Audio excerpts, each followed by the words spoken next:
Greetings and salutations, mighty Vikings. In this video, we're gonna have a look at not all of it, but a lot of the announced games during the game shows that happened over the weekends. I handpicked, and the community handpicked some of these gems, and we're gonna have a look at the trailer. Afterwards, we're gonna rewatch it and analyze it and talk about it. And for you guys watching on the video, you will have timestamps below in chapters to jump to every section you want to. Or if you want to see only the trailer, or you want to see the afterwards discussion. And depending on how strongly the conversation will go, certain parts will be longer, certain parts will be shorter. And we're gonna dig through quite a lot of announcements because, wow, Summerfest show, Future game show, Xbox game show, and an end has been announced. We're focusing, of course, on the PC titles.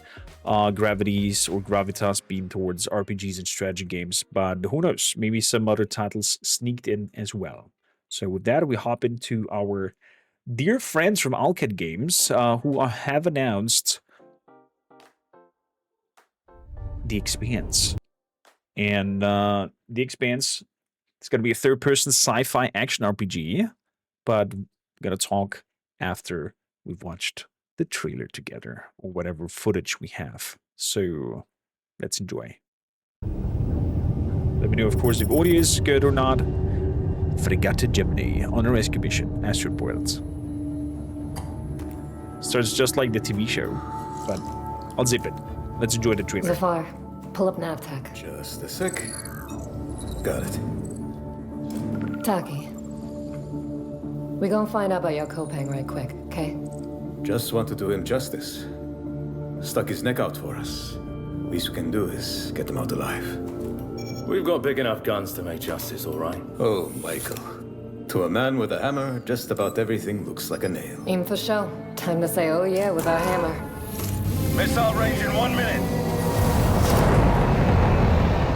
Brace yourselves. We going for a spin.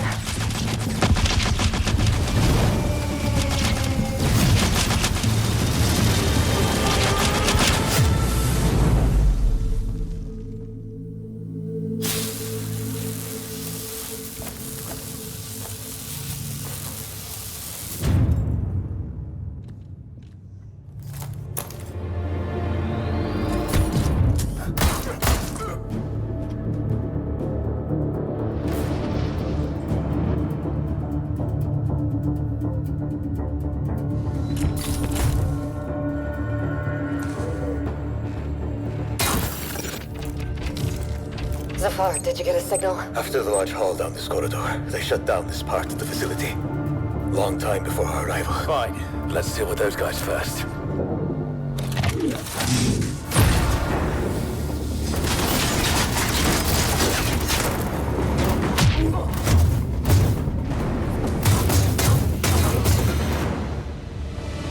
In Yolota.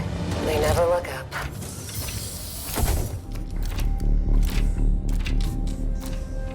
Zafar, you were right. They shut down this. Wait!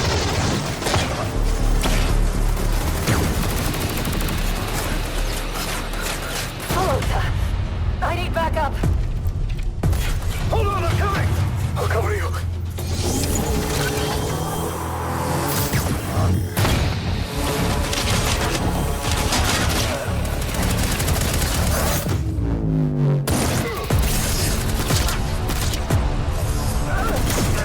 Thanks. I can't see shit from here. The bird up high shall be thine eyes.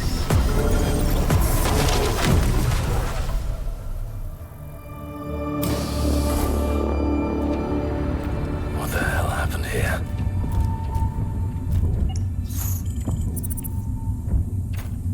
Hey, buddy.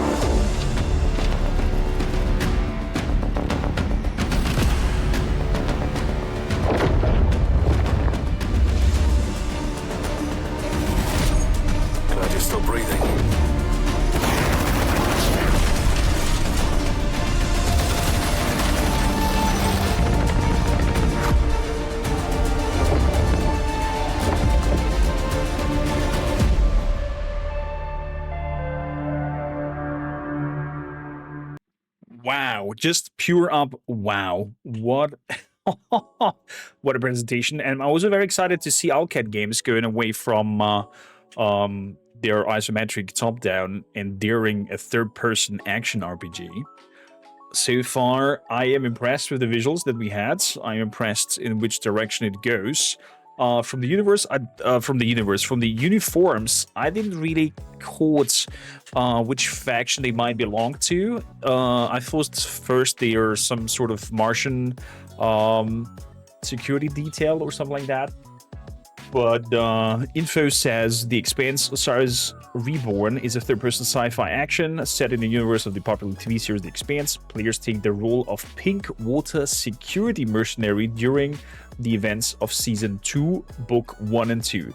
Navigation in a complex political landscape and uncovering a wider conspiracy as they gather a crew and take command of a ship. The game features a narrative-driven experience where players' choice directly impact relationships and the storyline, exploring different locations across the solar system. Oh, it's a great sci-fi show. Yeah, wife and I just recently started it. We are on, I think, episode 5 or something like that of the first season, and definitely gonna watch further down the road. Some interesting information about pink water security.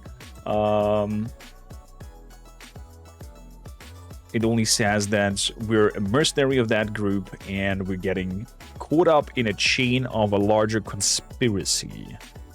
And there should be some sort of full customization of the character, including their origins and skills. So we're gonna make our own character. It's not some pre-designed thing. The game features cameos from characters of the TV series with the original voice actors, apparently. And also, again, the story set between Season 2, aka Book 1 and 2 time frame. And it says that the wizard player also will be visiting different locations within the solar system, including Ganymede, Ceres, asteroid belt Mars, and Luna, and experience those unique environments and cultures.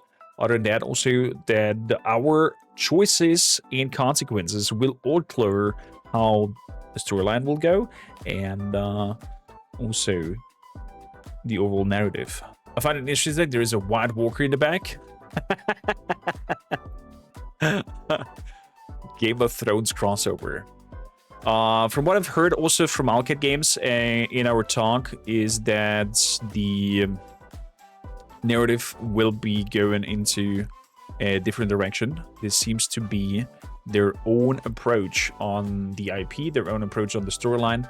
So we'll see. Maybe we'll see some known faces or names, maybe not. Will be interesting. Also got the crew management happening as well. Players gather a crew of companions, each with unique skills and backgrounds to influence the story and the gameplay. And of course, because internet is thirsty and hungry since BG3 and their bear romance, if there will be romance in this game, aka if we're gonna have some weird alien, leisure time. Let's put it under that category. What do you think of it so far, the Vikings? And do you have seen anything in the trailer that caught your interest, or is an interest in detail?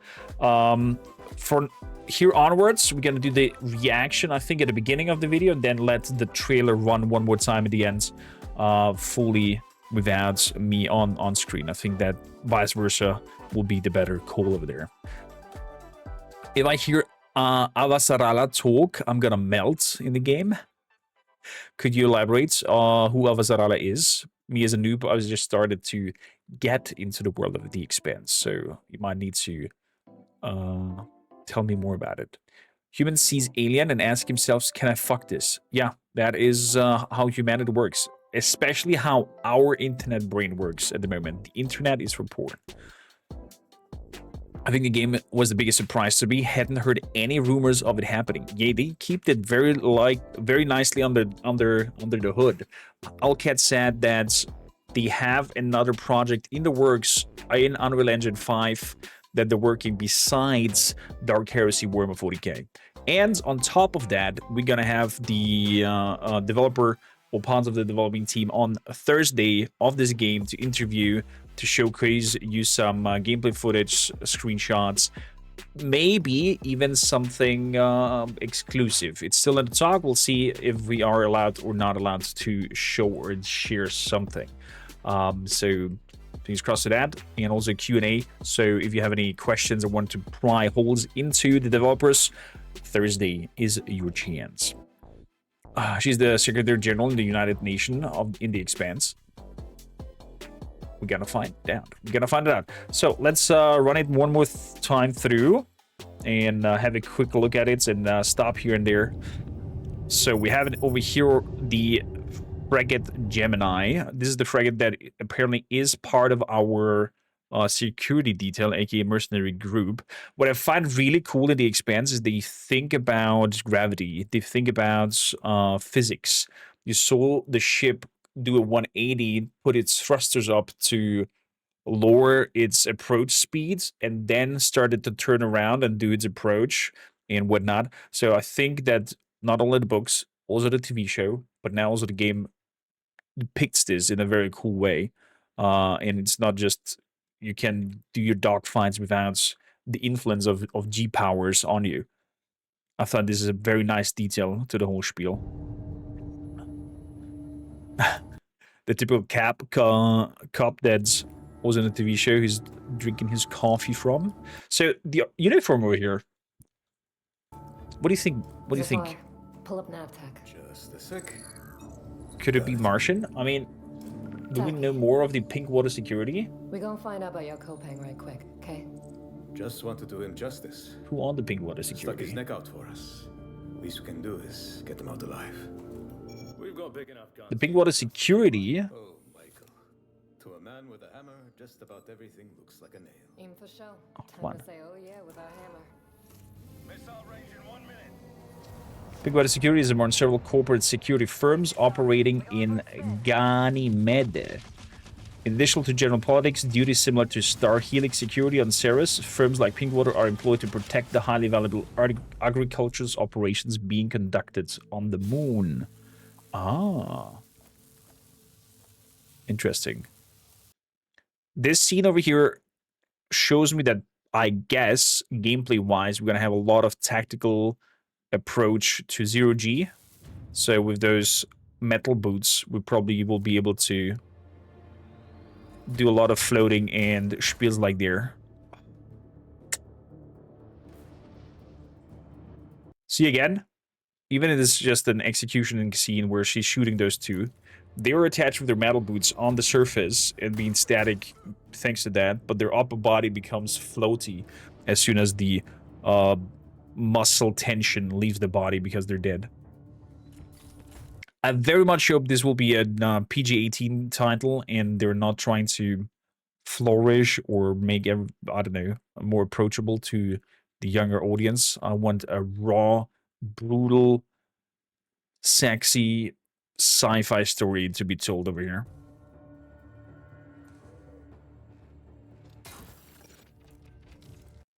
Looks like they had some camera technology to hide their face through the helmets. After the large haul down this corridor, they shut down this part of the facility. We see already usage of some special grenades.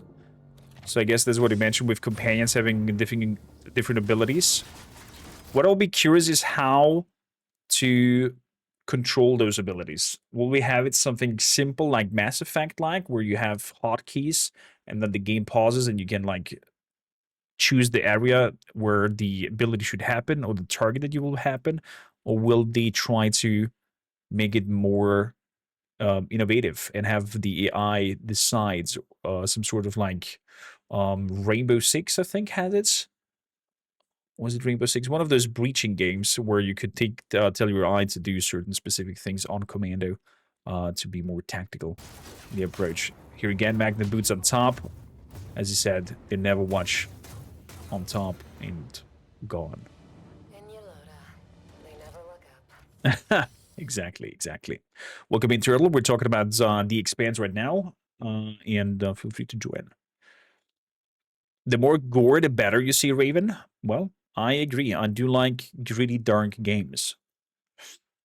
I'll give Alcat a chance considering BioWare is falling apart as a studio. Have you never played an Alcat game, Golden Eulogy? Highly recommended. Pathfinder, Kingmaker, Wrath of the Righteous, and also Rogue Trader showed that they know their RPG. Good shot in the shoulder. What I'm very curious if combat has marks on our characters, or for the sake of game loop and fun, to be this typical, you just, throw the med kits and heal again, or you stay behind cover and get healed. Ever since Call of Duty did that, a lot of third-person action and third-person RPG do that as well, where your screen becomes bloodier, and if you stick around for a little bit, it unbloodies. I'm curious if they're gonna make a more brutal approach to wounds and whatnot. Like, what is it? I was thinking about Stellaris, but not Stellaris. That sci-fi game that is never going to be finished. That we always want to have and wait for. Help me out, dear Vikings. Maybe or maybe write in the comments down below. So waiting for Dark Heresy and Alcad. Yeah, Waiting for the King Universe will be fun. Star Citizen, thank you, Gandhi. Exactly. Star Citizen has also a very complex damage module with head, torso, limbs, and whatnot. I would love to see something along those lines to go and embrace this very in-depth physical approach of how space travel works and the attention to detail. I would find it sad if it would be a narrowed down or swallowed down typical action RPG. I would like some intensity there, some realism there. Kingdom Come Deliverance, for example, showed that intensity and authenticity. You know what I mean. Goes far. Well, if you do it great and good, and you sell the story realistically, it definitely is being liked. We don't need over the top Call of Duty like jump out of the window, open up your parachutes, make a 180, come back into the next window, and slide 5 kilometers while you're shooting left and right. I definitely don't need that power fantasy, at least. But yeah.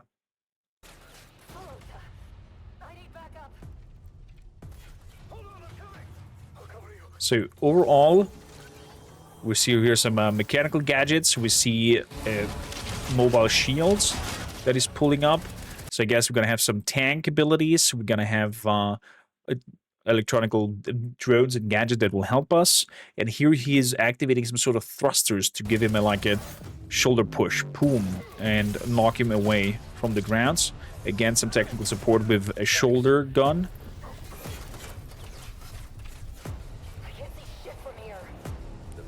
Thermal visor.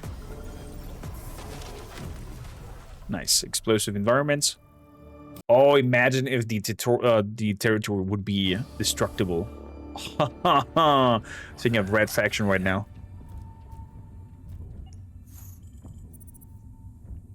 And it seems there's some sort of biomass that got free.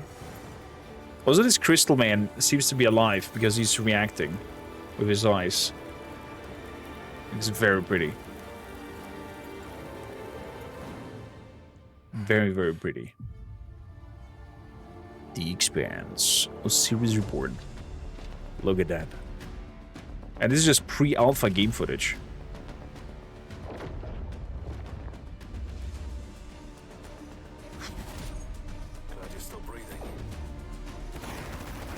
Okay, there we saw how I think an ability might work for us. Let me jump here back for a quick moment. Here, he was highlighting the area to probably, I don't know, throw a grenade or do something.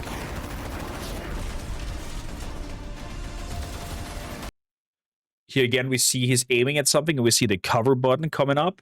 So I guess we can either type a button to have our character run into the next cover, or give commands to our companions to move and hover with the cover. So I'm expecting some sort of Gears of War, Mass Effect, like especially the latest later Mass Effect titles of combat. Speaking earlier of destructible environments, the whole building just gets shredded to bits. I hope it's not just scripted, but actually possible.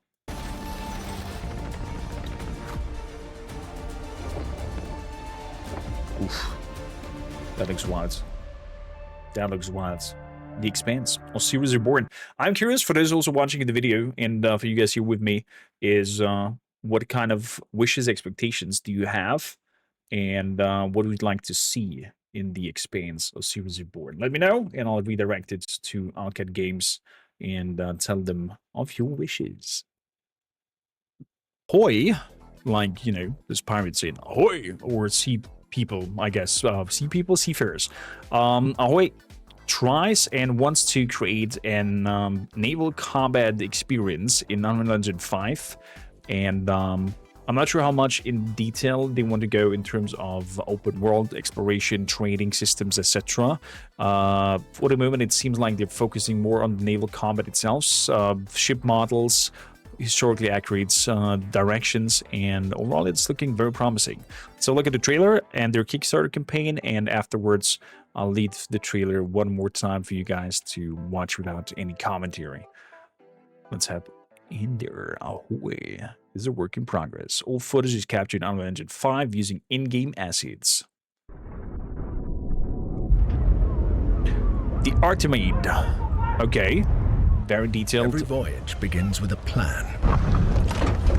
Look on the ships.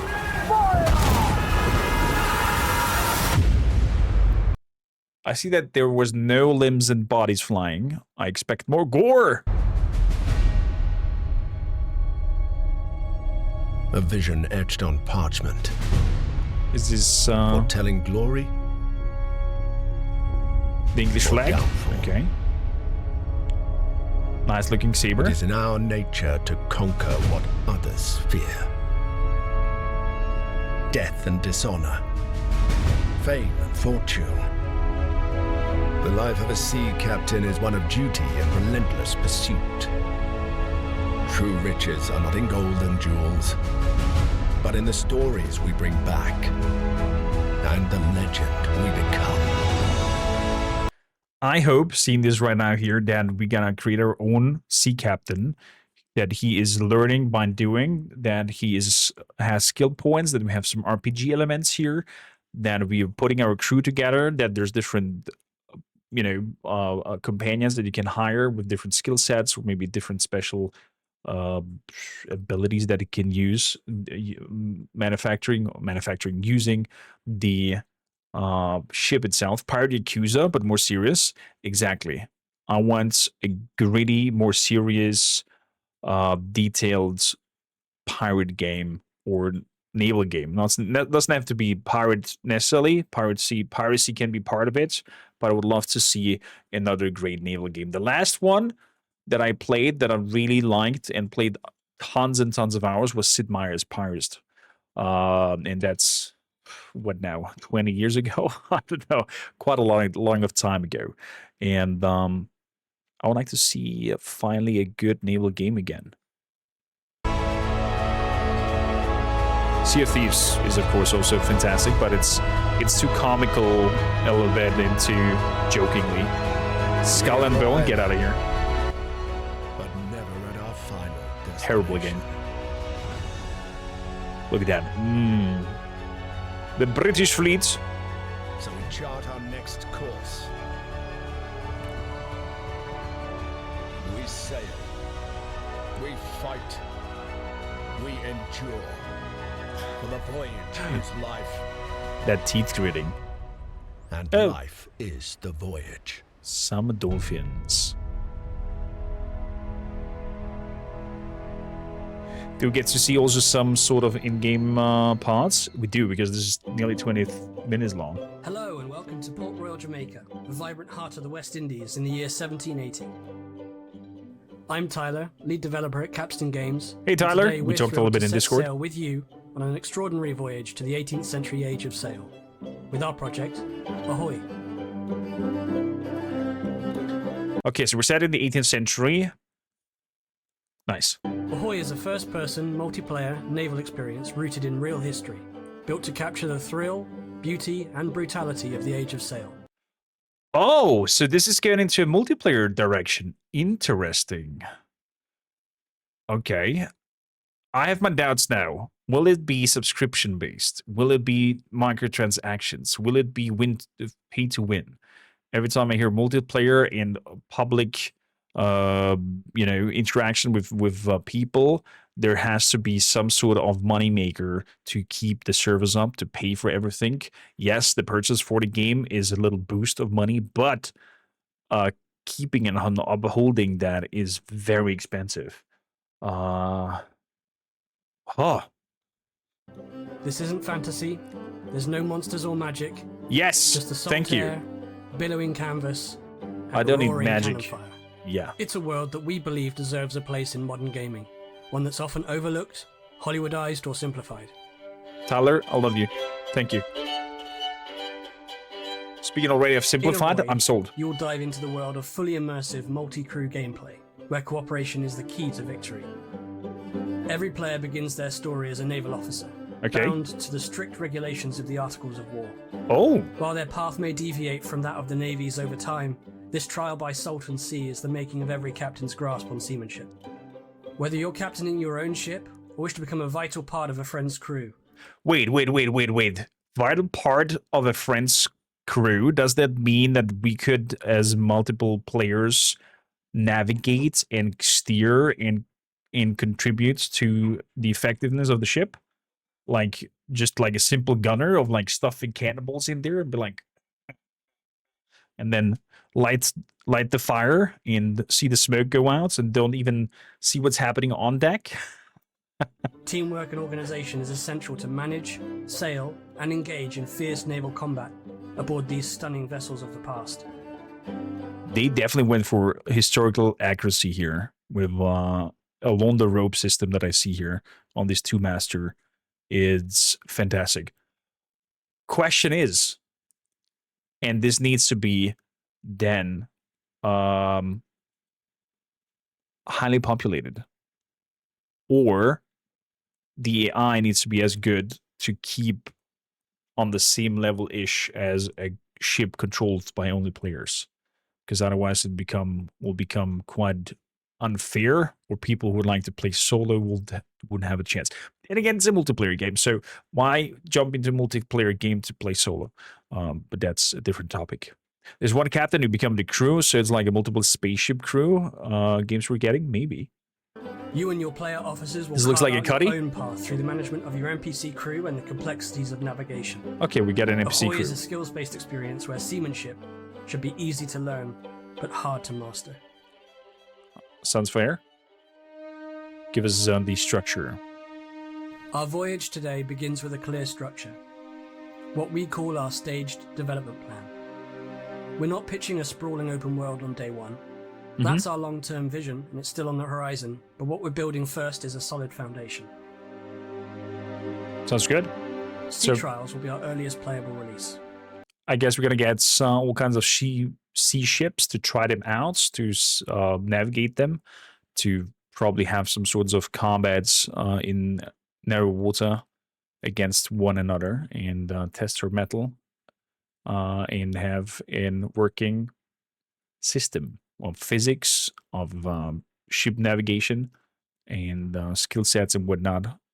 So I guess it will start somewhat very PvP-ish, and then move over using what they've learned from that and established into open worlds.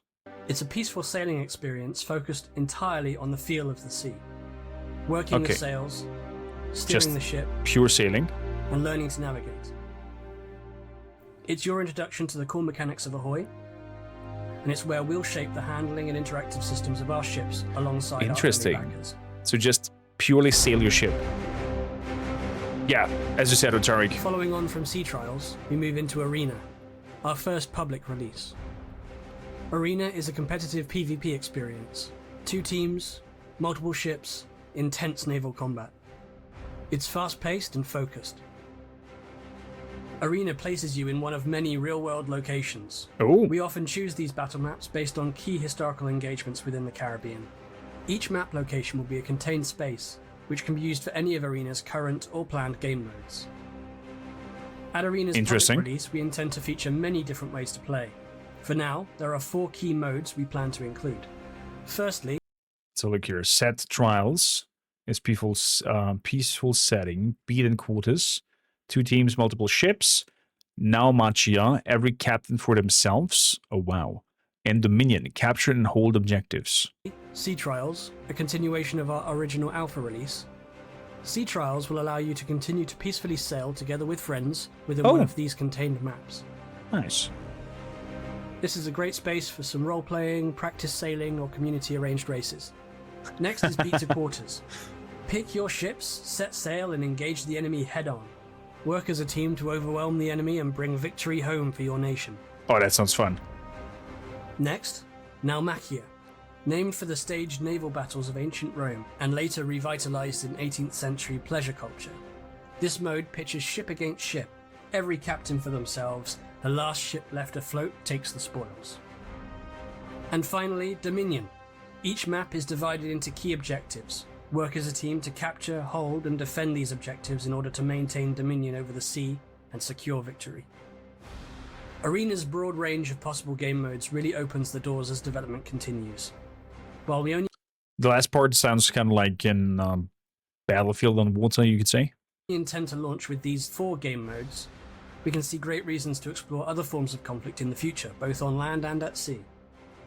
As well as this, Wait. Both on land and on sea. I mean, I guess since they said that you're gonna navigate and work around on the ship, I take it that we're gonna run first person around and interact with items.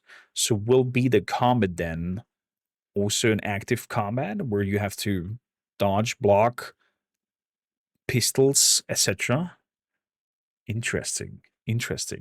But I definitely love the historical accuracy over here. So the origin of the ship, when it was launched, what's its length, and even some nice, even the fate of it, what happens. we Ranked plan in to continue February. to add more ships to Ahoy, which will find their place in Arena first.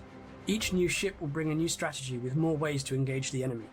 It's important to state that we've made a Very commitment to never interesting. sell ships to players. All ships added to Ahoy will be added as a free update. Okay, free updates for the ships, so not selling the ships to the players, so we're not getting a Starfield. No, Starfield? Not Starfield. What was it again? God damn it, Vikings told me earlier what that game was called. Good, that's interesting. Star Citizen, thank you. Welcome back, Rutama. We're just having a look at Ahoy. Arena will also feature a number of earnable and buyable cosmetics. We want there to be equally exciting cosmetic options no matter how you choose to get them.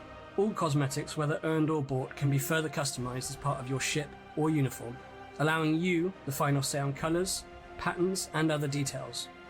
And that's where they're gonna probably get their coin from. And I'm totally fine with cosmetical shops that if you want to look a specific way or some details, you should purchase it and support them by doing so. So if their item shop, so to say, remains purely cosmetical, just like Path of Exiles does it, for example, in the action RPG, I'm totally on board with that.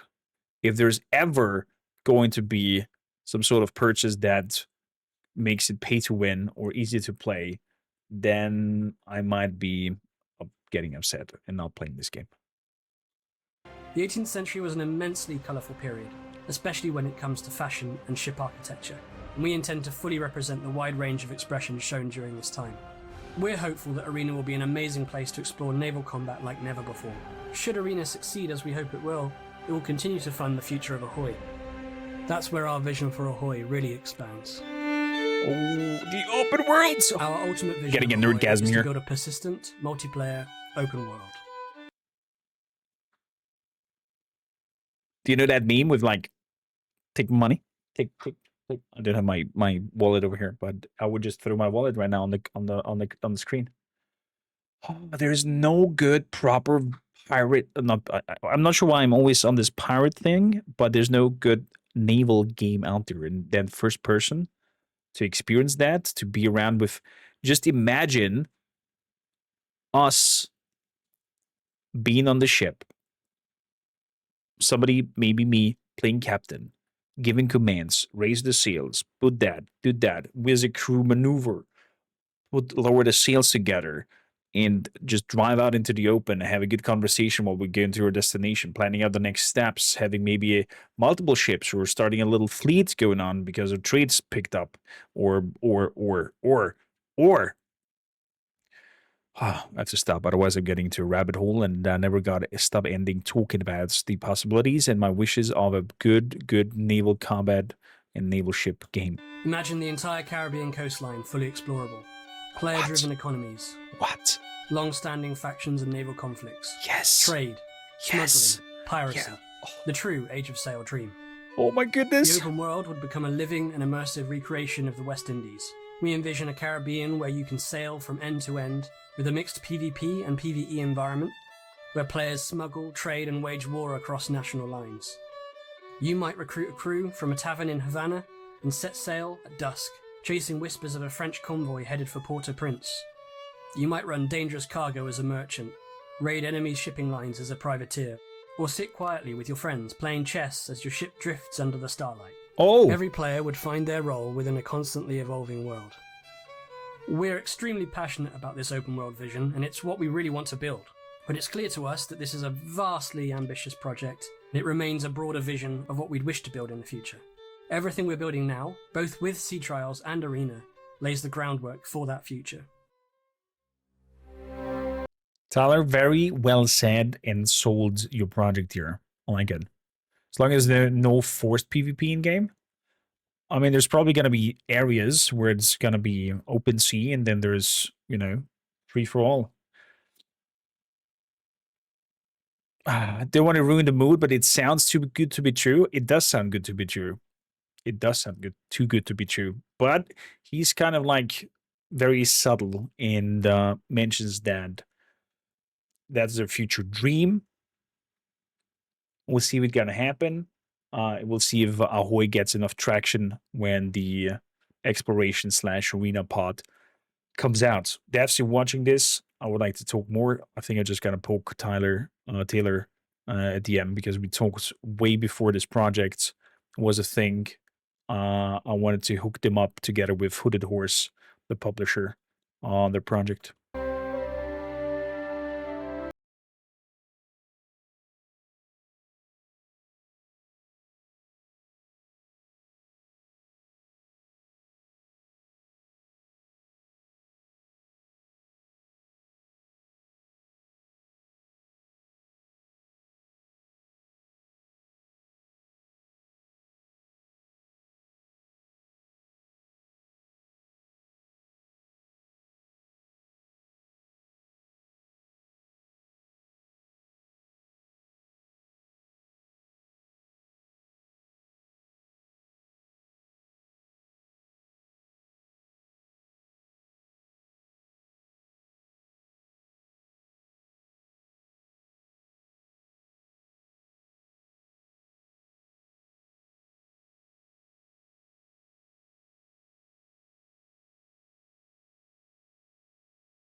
Thank you.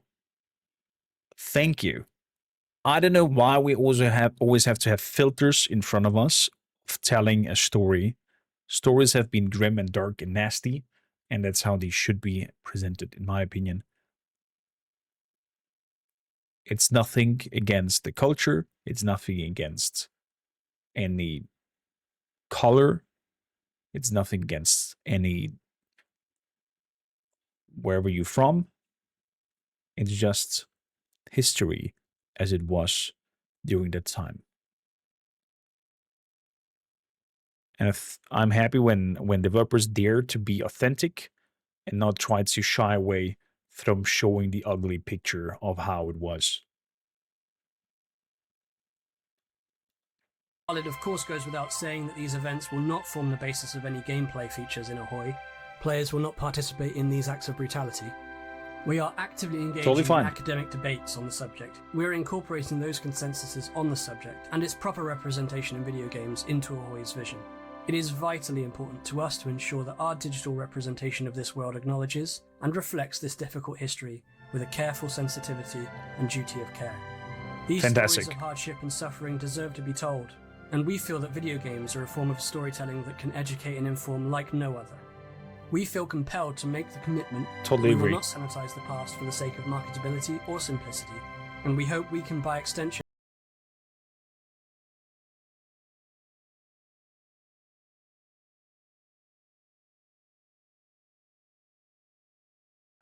as well as to stick to our commitment of historical accuracy. It sounds so much like a love project of the developers. That's what I love when indie groups or fresh developers come to the scene and dare to create something this unique and big and vast and wild. And dare to try a different approach instead of going for the spiel, the frame and templates that is out there that is making the money for everybody. And actually, dares to do something new. But definitely gotta check out that exploration module when it's out. We're definitely gonna check out the arena pod as well, and we're gonna support this because I do love the project and the idea behind it.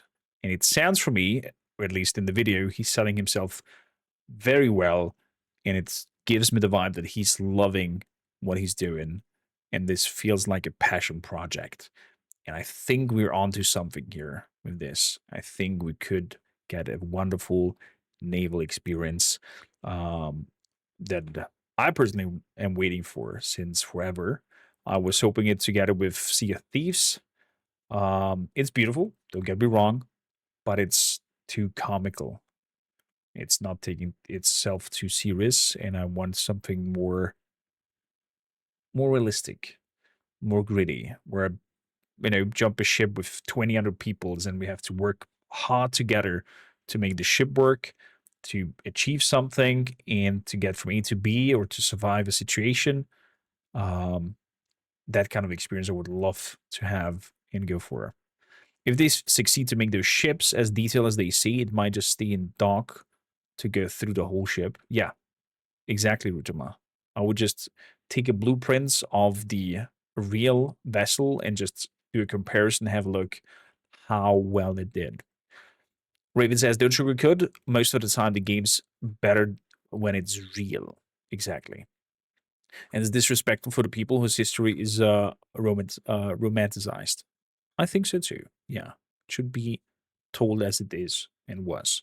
I think a lot of people come at things with an aim to not shy away, but then they get lots of hate. Why can't people just understand history is history and not what others see it as it is?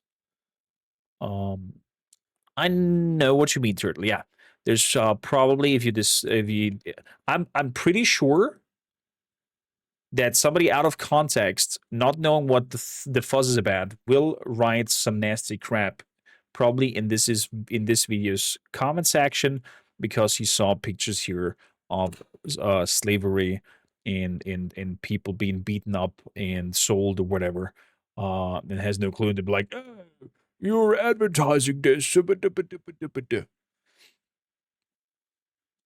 1%.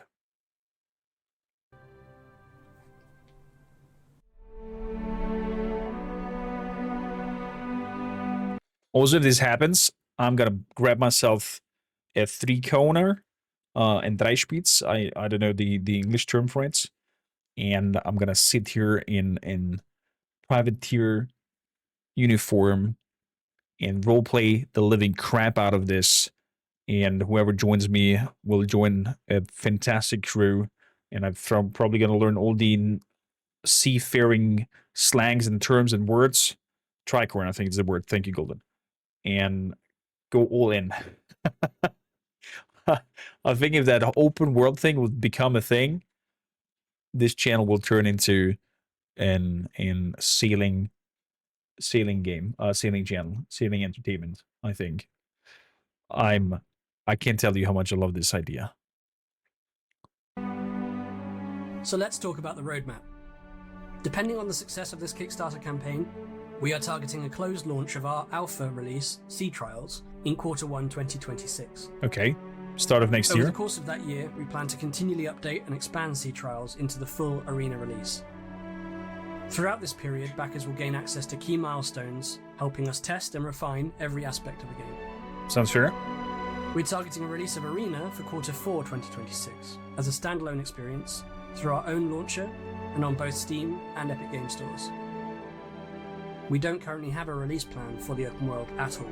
It's a vision, we're working towards it, and we hope to have it in the future, but we must complete Sea Trials and Arena first, ship them to you, make sure they're great, and then... I love the transparency here. They straight up say in the beginning, we want to make this happen. We might be able to make this happen, but it depends on the success of our ground building that we do there. But is watching the video and also here with me live, we're going to jump over to the Kickstarter part as well. I have it here in chat, and I'll have it also over the description in the video if you want to support the project. Look at the future. Of course, once Arena has released and continues to develop, or if this campaign really catches wind, we'll review the timeline for the open world and keep the Ahoy community regularly informed.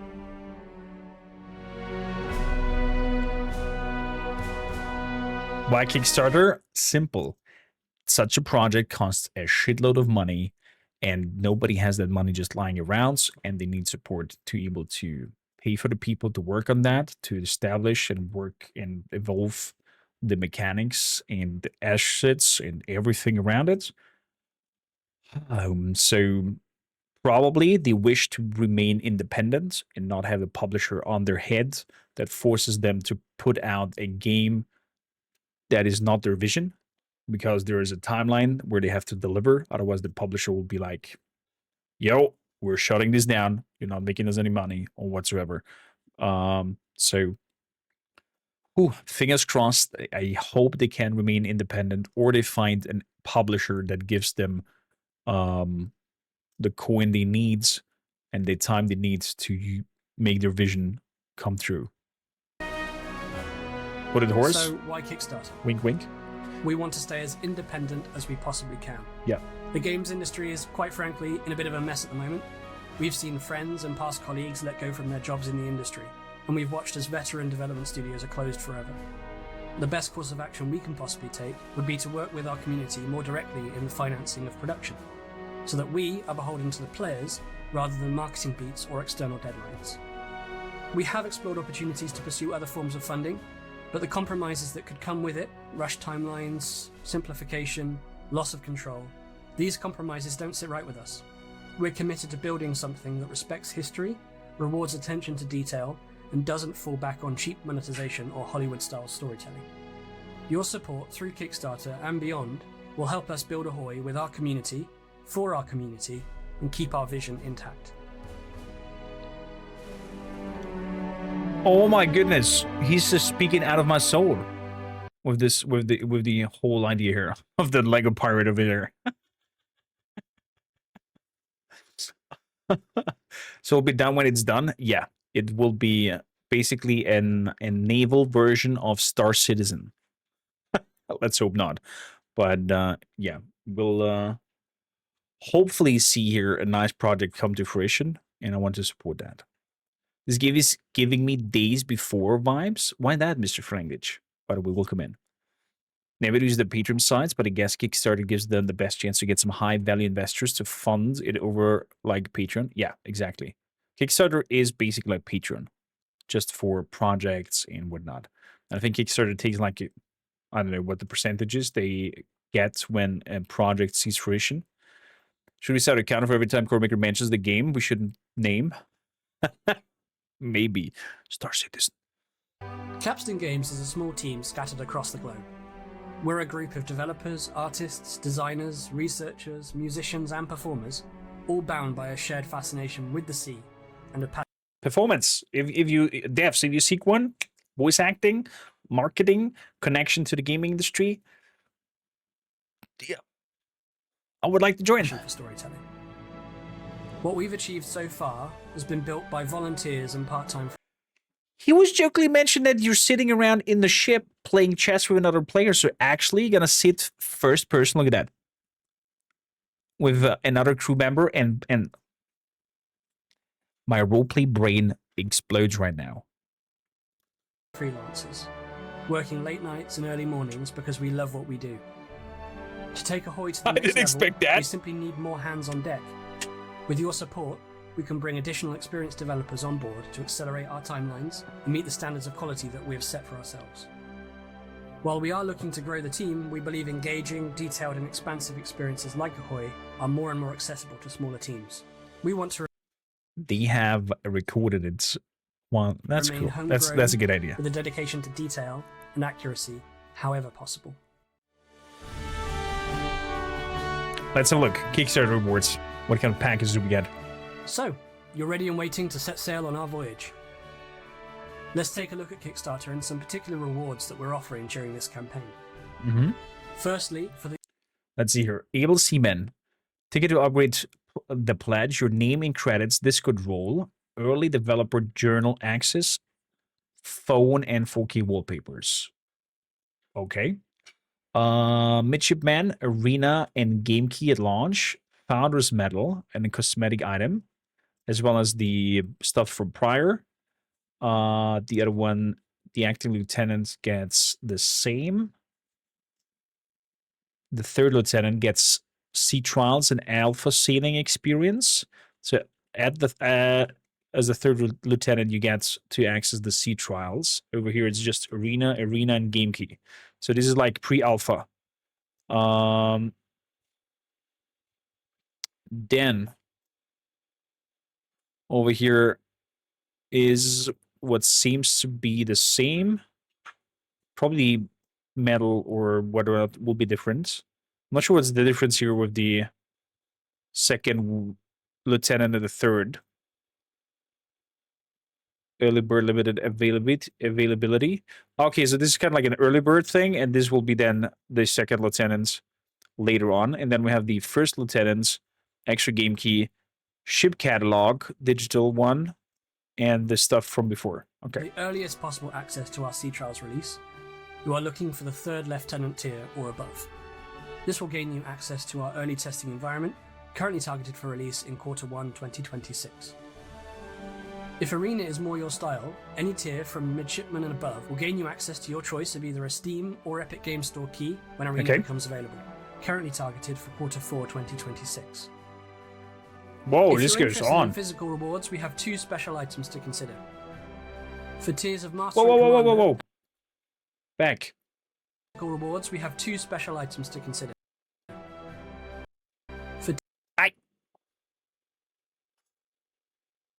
I will get you. Consider.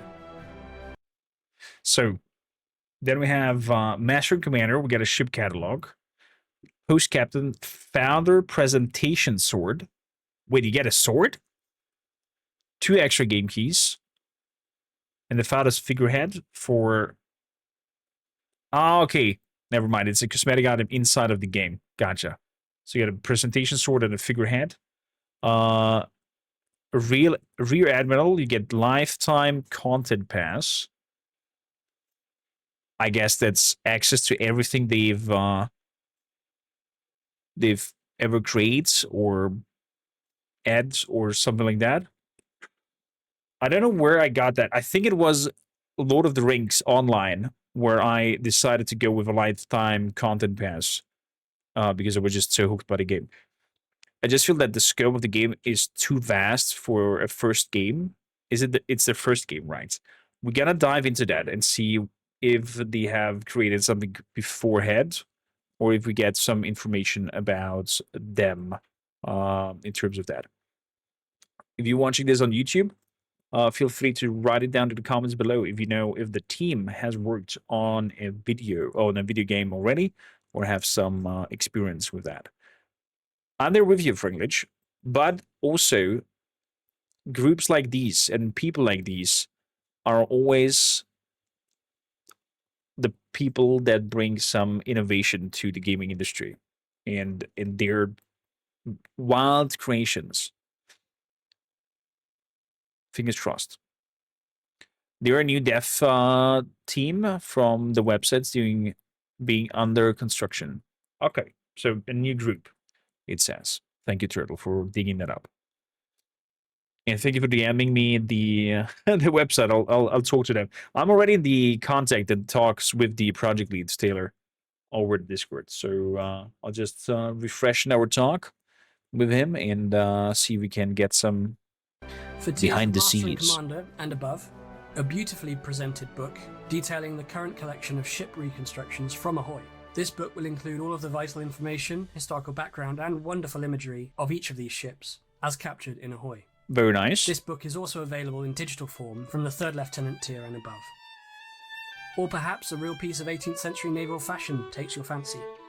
We're really happy to offer authentic, handmade cocked hats in the British captain's full dress pattern for admirals and admirals of the fleet, with additional laced and unlaced versions available as pledge add-ons while stocks last.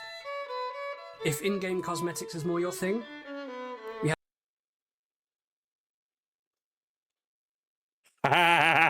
a collection of Founders cosmetics available throughout the tiers.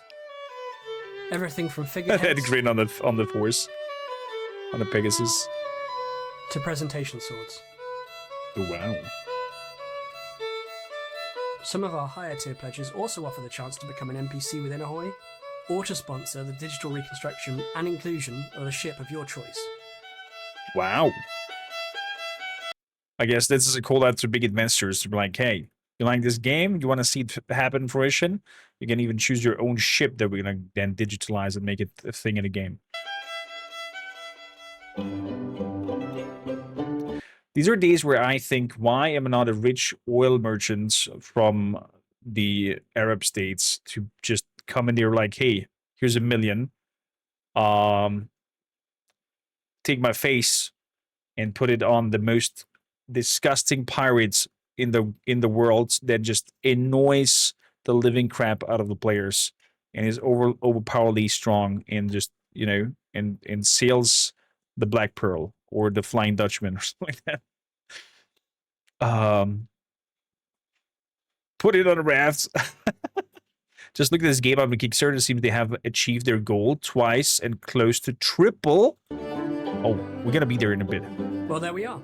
There is no doubt that Ahoy is ambitious, but with sensible milestones, careful budgeting, and the ability to expand our team, we're confident that together we can build something truly incredible. We invite you to explore our extensive FAQ to learn more about our vision for Ahoy. If you have any further questions, please leave them in the Kickstarter comments below, and we're eager to respond to as many of those as we can. We hope that you've enjoyed this introduction to the world of Ahoy, and we look forward to embarking together on this special voyage for all Age of Sail enthusiasts. To close, I'd like to leave you now with a performance by our friends Alponi Pisador. Thank you so much for your support. Fair winds and following seas. Okay, so far the project looks fantastic. The idea looks great. But I'm there with you, Franklich. We didn't really see some sort of gameplay. I mean, we saw the ships floating on the water. We saw the modules executing. But there was no damage model yet so far. There was a little bit of debris and whatnot that we saw.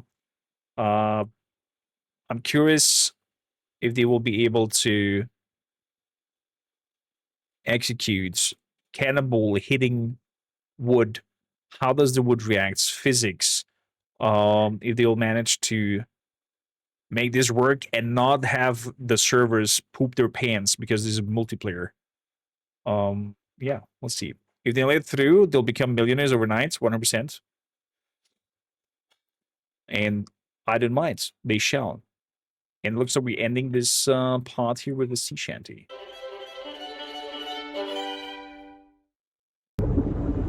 Ahoy.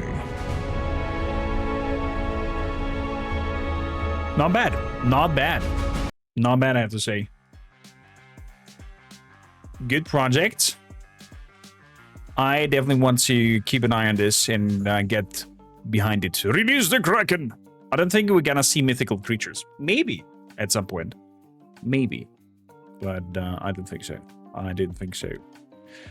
Thing is, I took from the videos that it's about love, as most of them are volunteers. It's definitely a love project. We shall see about more. I heard that Raven mentioned that the bug is gone. That sounds fantastic. That sounds fantastic. So have a quick look at their Kickstarter. When over here, the Steam page. We know already about the core pillars and the 3D experience that they want to create. I am curious, what are we looking for in terms of pledging? What the prizes are in that. So that's our stretch goals over here. Within it, Sea Trials and Arena sail towards to release, plus Celebrity Cabin statuette cosmetic for all backers. Okay, so the Sea Trials are done. Then join your friends on organized sailing races. The Sea Trials Regatta achieved. Then in-depth player customization achieved, plus a founder badge for all backers. Arena player guild system has achieved. New ship and gunboats. And Arena dynamic time and day cycle has also been achieved. We got a new map, the Dry Tortugas. There's a tournament ladder. Dynamic waters. The bomb vessel is a new ship. The Virgin Isles, and then something more if they reach down the road. They're right now sitting at how much was it? Can I see the overall thing that they were sitting on right now? Is it at the top? 249,000. The goal was 95. Okay, they've overshot nicely.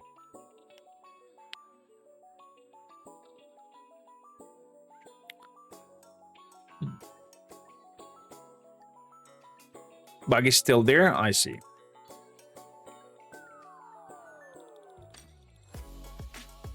So, what I would like to see is here the pledges.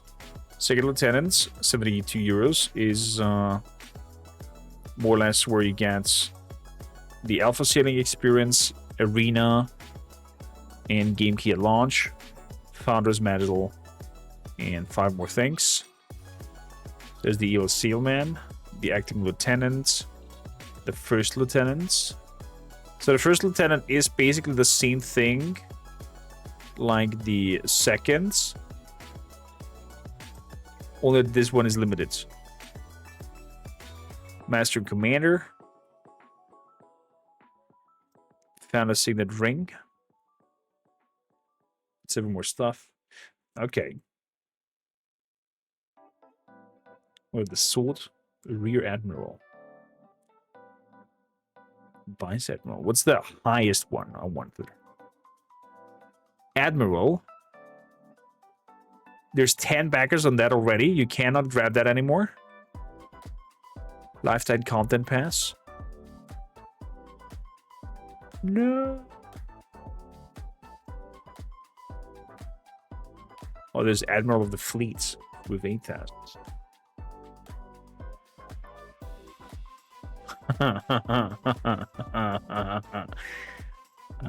For those watching later on YouTube, I would love to see and hear what your thoughts are on Ahoy. Do you think the project can be done and executed?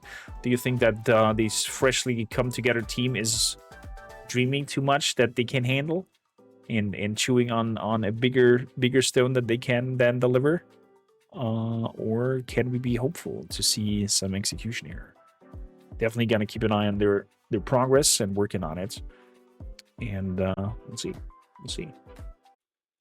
Up next, Mighty Vikings, we have Chronicles Medieval, in concurrent, in and not enemy, but in other title than Bannerlords, aka Mountain Blade, that we know in this kind of setting, where you are an individual, you train yourself, you become better, you get your skill trees, you train armies, you have political influence, interactions, diplomacy happening, and great scale combat. Chronicles Medieval is going into that approach. I'm going to have a look at the trailer. Afterwards, a little bit of their Steam page, talk a little bit about it. And of course, as always, I invite you to join the conversation.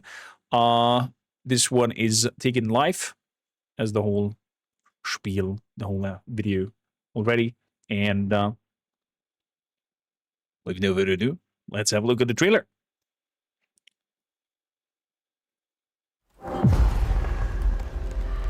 shalt not kill.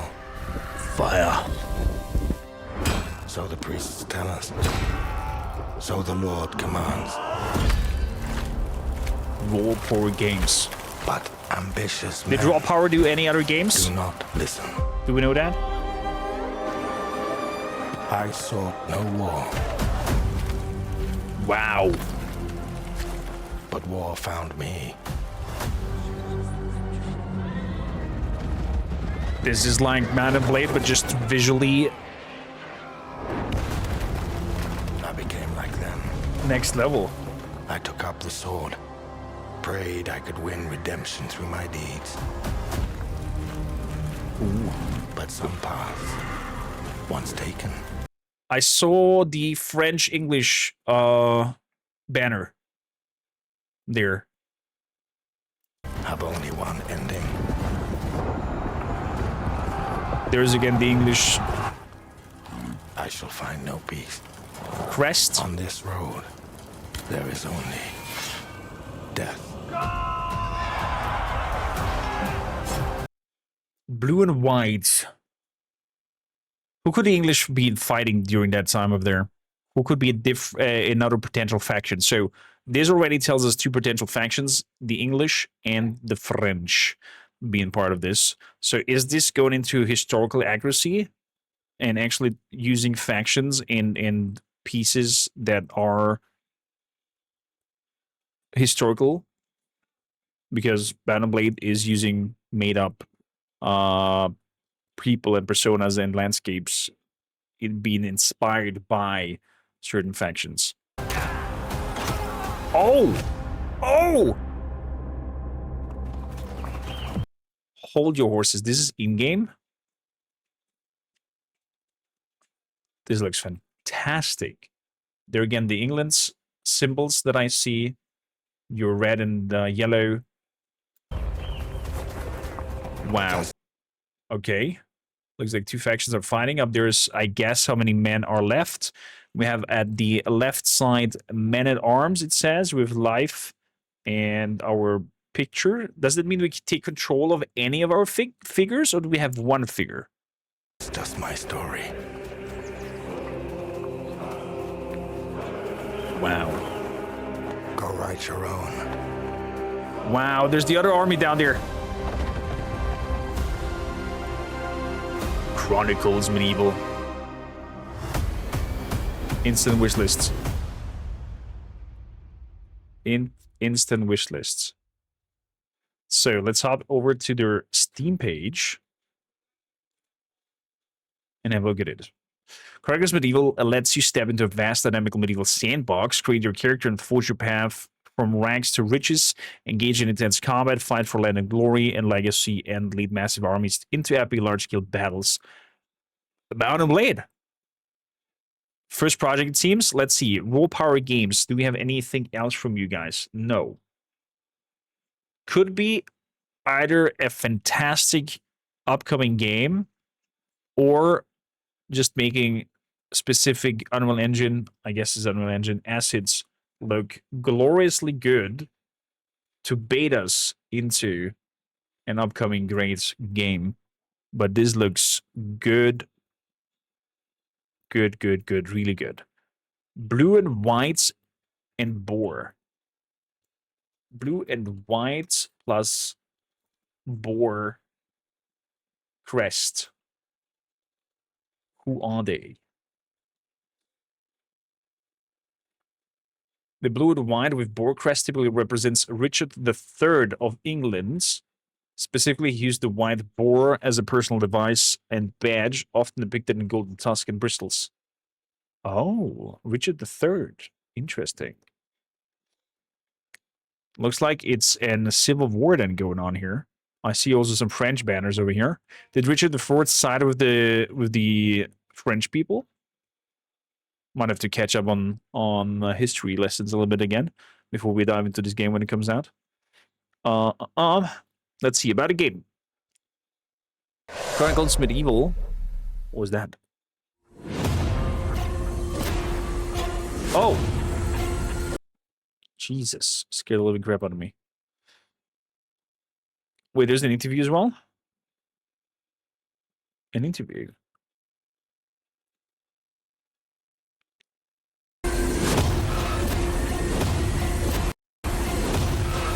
So look at that as well, 7 minutes long.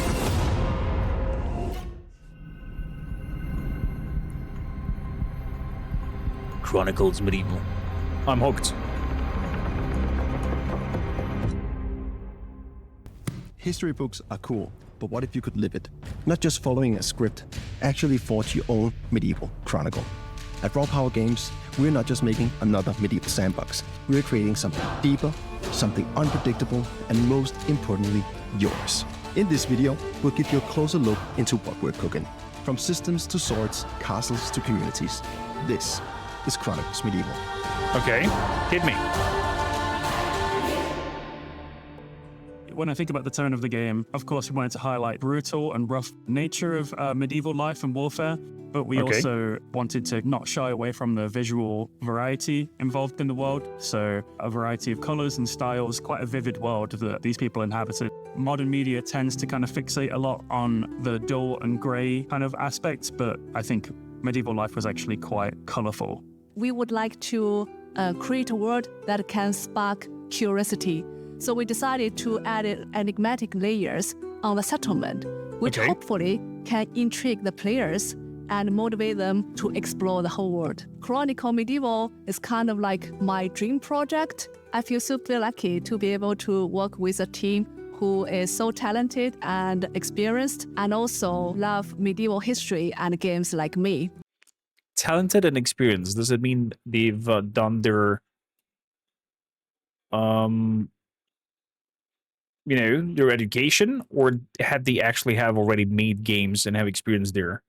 Because that's, I think, in my opinion, a little bit of a difference. But it definitely sounds interesting.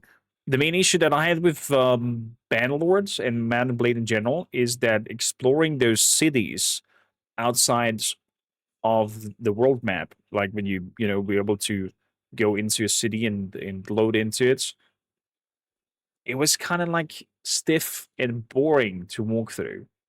You could not have any interesting conversations and whatnot. Maybe they were in other studios. That is a big maybe. Yeah, that's why I think. But normally studios do brag about, hey, we've worked prior there, or we had this and this game project experience there, because then you have kind of like a solidification behind the statement.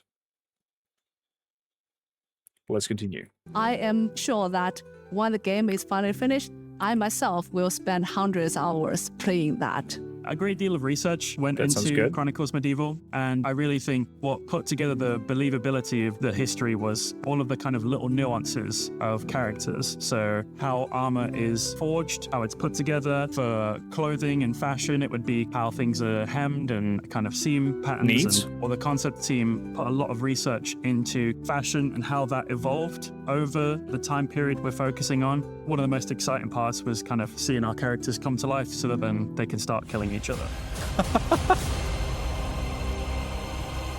To make the combat feel authentic is challenging.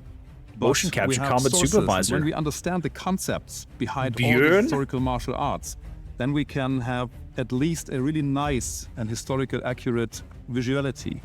Imagination has been my best friend as a combat designer. But here, that's not the case. We have to think about, is it believable? And if it's a yes, we have a solid answer. If it's a no, another round of iterations. Realism doesn't mean it's not fun.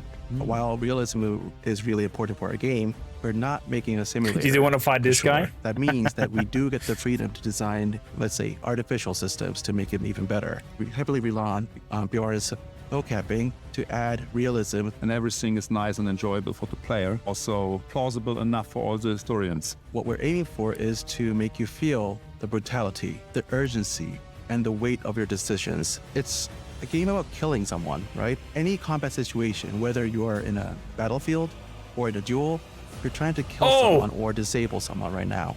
So we want you to remember that you are not a hero here. You don't have magical abilities that can slaughter multiple people and just change the tide of battle. You are a human being. You are fighting against another human being who's trying to kill you, and you are trying to survive and kill the opponent or multiple opponents around you. So it all boils down to making the right choices in a short amount of time. Like a little bit unrealistic. Every single choice you make could either reward you or punish you. Do you have the right armor with you, the right weapons? So all the decisions you make, the preparation, and also within the battle. When you're on a duel, also everything counts. Every single attack, every single block will keep you alive or will kill you. Okay, that's like very interesting.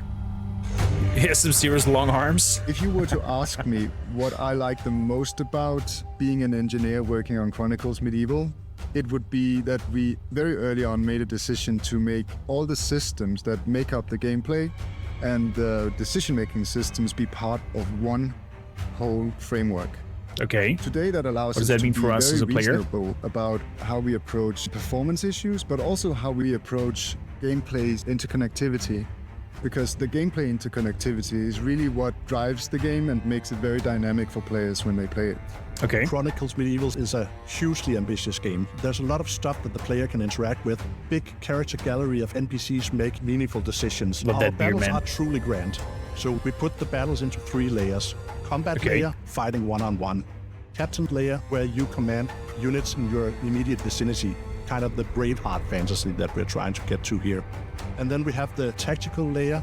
We call it the general's layer, something that the player will engage with during the pre-battle planning phase. Oh! In Chronicles, we really want the player to be able to express himself and do whatever.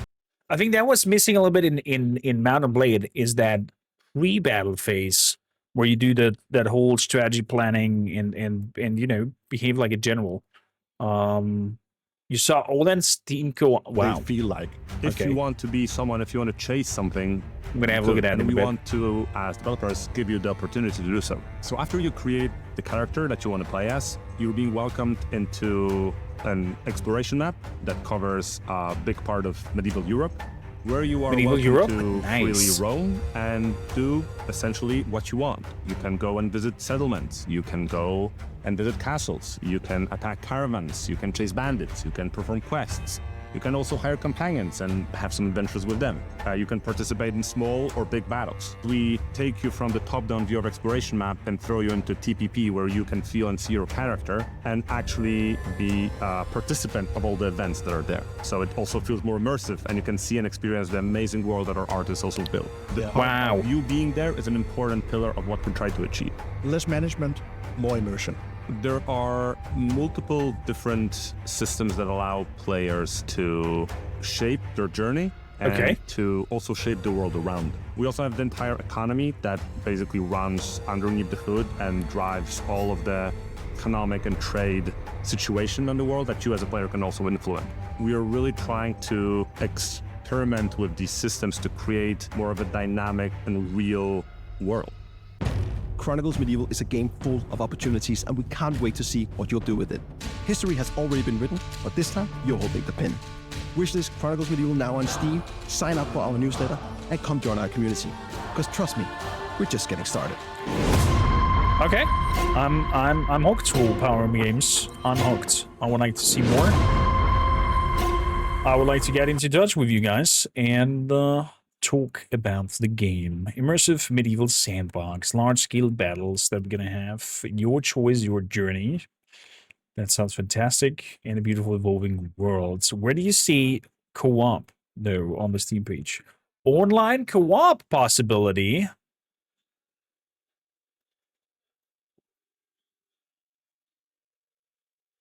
That sounds fantastic. That sounds fantastic. Do you have a Discord page? I'm gonna definitely jump right in there as well. Hop into the Discord page. And you say they're Danish? RolePowerGames.com. Let's see, do you have any experience of other games so far? Games.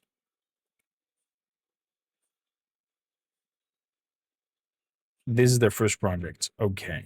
Fair enough. Fair enough. Contacts. Denmark. Yeah.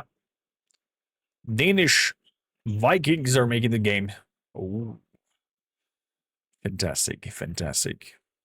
well, definitely gonna get in touch, but that is for me to do afterwards. What do you think of Chronicles Medieval? Is this a title that you're gonna give it a go? Is it something that doesn't spike your interest at all? Or are you as well, like me, just now drooling in your mouth and wanting to jump into medieval Europe and create different sagas and characters? Oh boy! I'm excited. Up next, we have Final Fantasy Tactics, the Invalis or Valis Chronicle? The Invalis Chronicle. Let's have a look at it. It seems to keep the art direction of the old Final Fantasy Tactics. Really loved my time with Final Fantasy Tactics, so let's see what the fuss is about. E12. Square Enix. Creative Studio 3. A sweeping epic returns told us in never before. Abandon not your way with children of Ivalice. Wait, this is a remaster? Deliver us from our sins, that we might know salvation. If you feel wrong, blame yourself or the Father. Why do you fight? Why walk this path of subterfuge and conflict? Oh, it's a remaster. The powerful must rule the weak. It is our duty. Heavens fall upon your crown! This vile charade has gone on long enough. I love that static walk that they're doing there. Final Fantasy Fantastic, the Final Fantasy Tactics, the Invalis Chronicles. When your father showed us how to make a whistle of a blade of grass. Oh, I see. So there's the classic experience and the enhanced experience. With renewed interface, extensive additional adjustments to the story, fully voiced dialogue, and much more. Final Fantasy Tactics. September 30th. I think this will come to our playlists. I was a big fan of the whole series, and I really loved the whole gameplay of it. Being ages, so I probably forgot more than half of it. I love that it's fully voiced. I heard the voice again of the protagonist from Final Fantasy 16. And Ben, I think Ben is his name. I forgot the full name. He's the protagonist in there. Ivalice is a kingdom blessed by the light of the gods and ruled by two-headed lion. A year after her defeat to Cordelia, the 50 Years' War, the king succumbed to malady, leaving a mere boy of 2 to ascend to the throne. I have to say the old Final Fantasy stories were really heartbreaking and harsh. I mean, also the nowadays ones, but I kind of like that whole medieval approach that were the earlier medieval Final Fantasy games than the latest ones with being high technology, high fantasy, whatnot. Character-driven customizations we have, enhanced classic versions, with improved visuals. Yeah. Oh, baby. We are so down for this journey and gonna join Final Fantasy Tactics. Have you played it before? Are you familiar with Tactics? And are you just one as excited or not at all? Who's watching this on YouTube? Let me know in the comments down below. What is live with me? Hit me. Have you played it before? Up next, Monday Vikings, we have Sea of Remnants. A very rich visual game, turn-based RPG, set in some sort of Caribbean, pirate-ian adventure, where we are part of the puppet folk, people who look like puppets, and it seems that combat is very Final Fantasy-like. Turn-based combats, multiple companions. The description, at least, says that we're going to have over 300 possible companions. It's very artsy in its design, and I'm all about pirates. So before we dive further down in here, let's have a look at some gameplay and see the game in action. Memories go, memories stay. It always sways, it always strays. He's naked, by the way.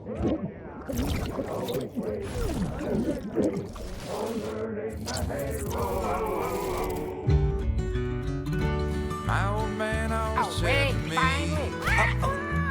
he told me, oh, interesting. Get a ship.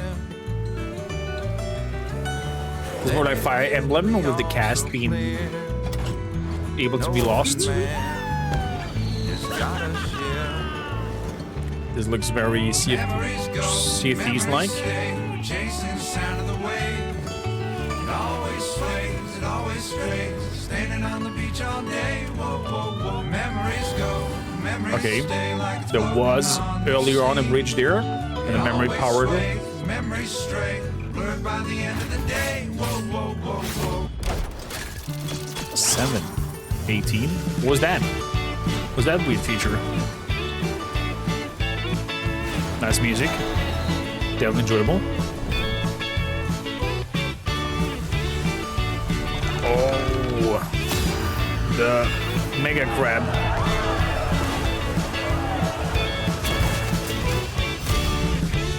The ceiling definitely seems a lot of arcadey.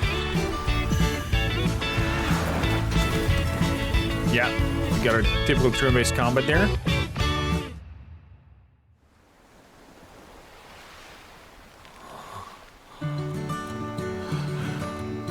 I have to say I'm intrigued by the art direction.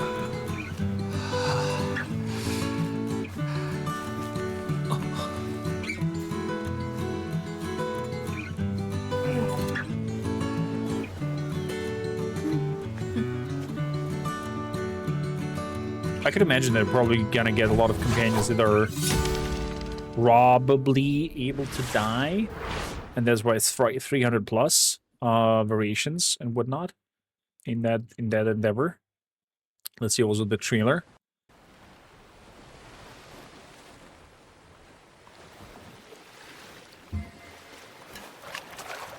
Magical booze.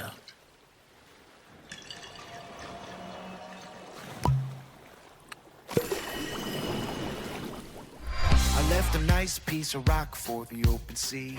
Whatever life I had will soon be a memory. Freedom never tasted so sweet. To a jolly pirate with a head full of dreams. Yo ho, it's the pirate life for me. Yo ho, look at all me eccentricity. I didn't expect that. Yo ho, chest full of gold, and every time the wind blows, I feel it in my soul. I'm going for an adventure.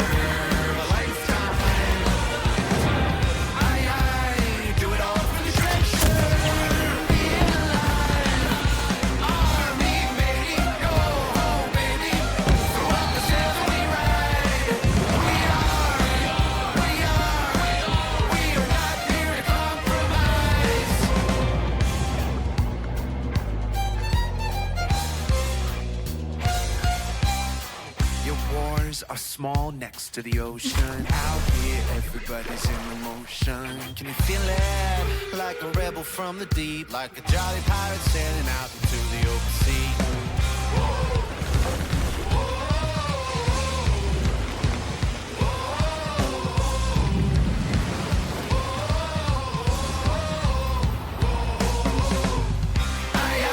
I'm going for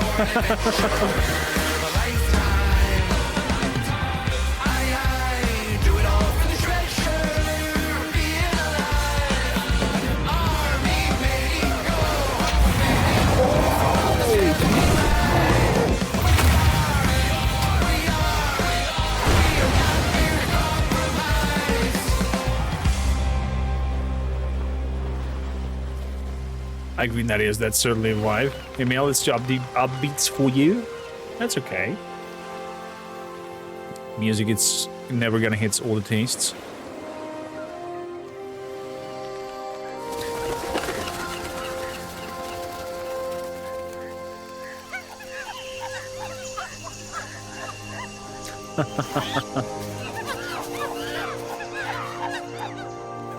So every creature looks a little bit like a puppet thing.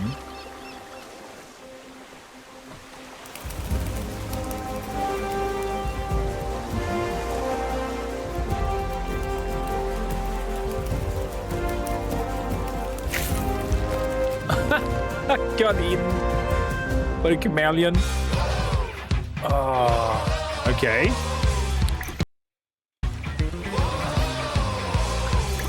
They're all crying into the bottle. And throw it into the water. Okay, so let's have a look. Developer Joker Studios. Do you guys have any done games here registered in Steam? No. NetEase Games is the publisher. They've also published Marvel Rivals, Bloodstrike, Supervive, Omniogo, Lost Lights. Everything is, I think, somewhat like a multiplayer or MOBA direction or battle royales. Next one is also going to be Looter Shooter. Okay. Let's see. Legend says beyond the moon lies another sea, a place where all questions are answered. When the sailor opens their eyes once more, will they see the glass bottle floating in magenta currents or butterfly perched on a rusted mast? A ship of stubborn souls. No sailor sets out with hoping to reach the Sea of Remnants. Okay, so turn-based combat. With the open world journey, you'll recruit a crew of diverse puppet folk allies, build your ship with custom parts and cannons, and assemble teams for exploration and battle. Whether you're the active impulse or spare your enemies, stay home or chase profit across currents, your smallest choice ripples outwards. With over 300 companions, survival factions reacting to your decisions. Autopia, evolving cityscape, and the ever-shifting sea are shaped by your will. This is an MMO. Okay. New to den, welcome in. This seems to become or be an MMO. Interesting. No sailor faces uncharted waters without awe. That is true, but I wonder how the ship maneuver and whatnot feels like, because from what we saw, it looked very arcadey, very Sid Meier's Pirate-like in that sense. Not that it's bad. Key features, endless loops of memory loss. Every bond you form resurfaces at the journey's end in the Sea of Remnants, a place where memories cost everything. Welcome to Autopia. From fishing and cooking to music, mahjong, and alchemy, slacking off is the true profession of the pirates. Turn-based strategy meets team synergy. From your dream pirate crew, train in hidden profession and unlock powerful skills. Multiple combat modes, infinite chaos, launch raids in real time, battle bizarre sea monsters, engage in dazzling close quarters duels. The ocean never sleeps. Interesting. The memories of the past voyage flow together as glowing magenta currents, linking every island, sea monster lair, and distant port. Another memory bottle sinks into the sea. Interesting. Interesting concept. It looks like we're facing here an MMO-ish game. I wonder if you are able to play this even at all alone. The art direction, not bad. That it's turn-based combat. I'm totally down for it.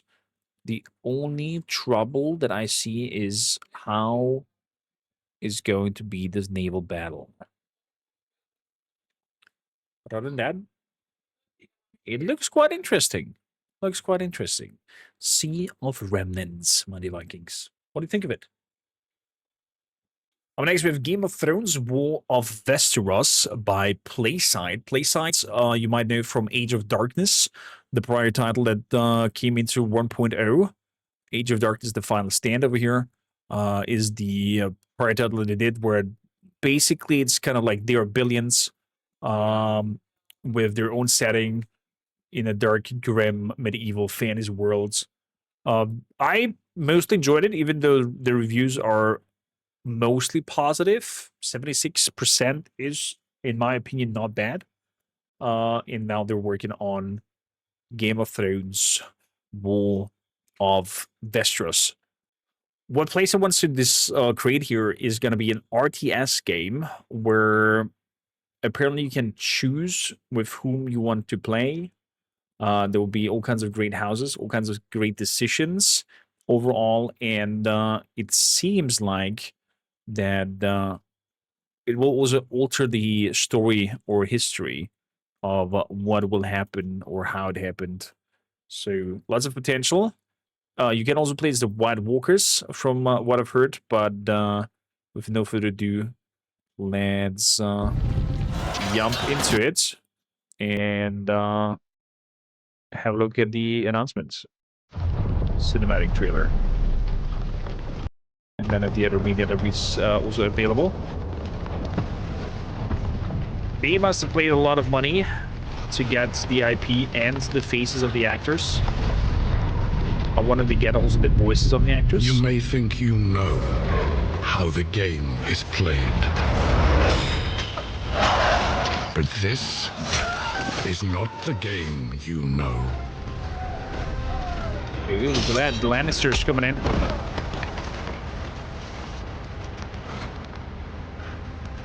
Nice CGI, but I would love to see gameplay.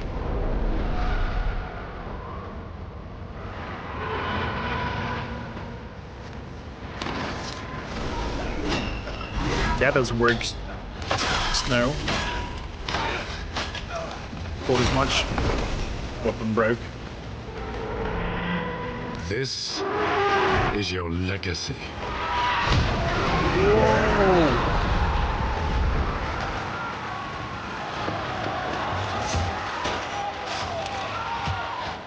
You decide who wins and who dies. Whoa. Oh. Yeah, there we go. Nightwalker's gone. Oh! Or not. Does it mean that also the dragon will get hit? Oh.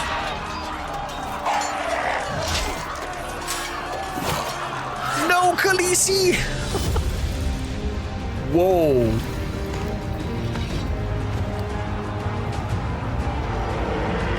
They were not kidding with alternative history lines. With the dragon dropping down. Game of Thrones. For Westeros. War for Westeros.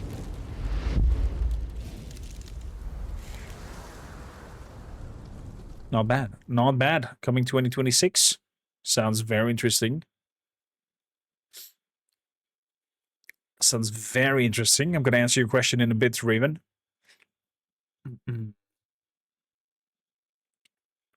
We have also some more media over here.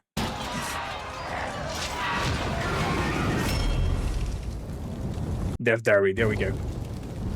Let's hear some of you. Game of Thrones is one of the most beloved and iconic series of all time. This is why we're so excited at PlaySide Studios to be developing a real-time strategy game for this franchise.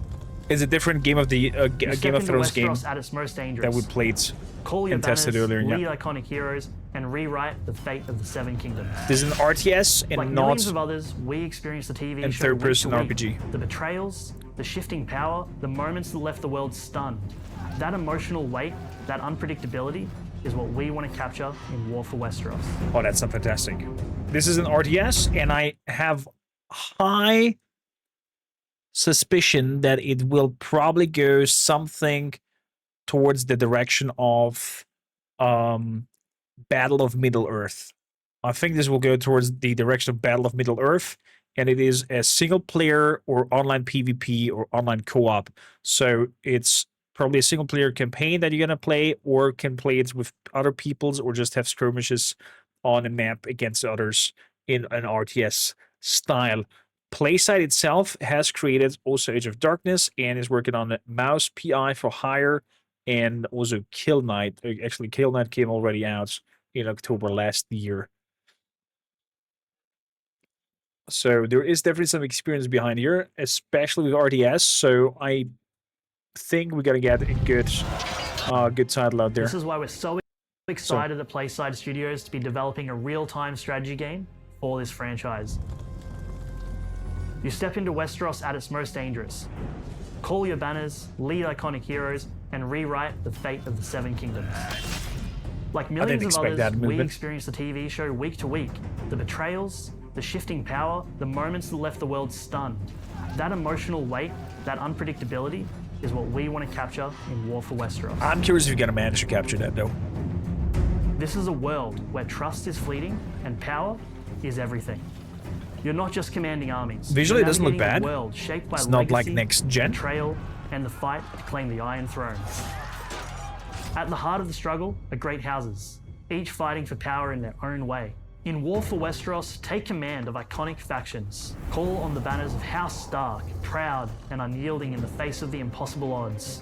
Conquer with House Targaryen, reborn in fire with a hunger to reclaim what was lost. Command from House Lannister, rich in gold, driven by ambition and power, or cross into myth as the Night King. That is very interesting. They can play the Night King. That choice puts you in command of armies on the battlefield, gathering resources, securing key locations, and building the power you need to claim victory.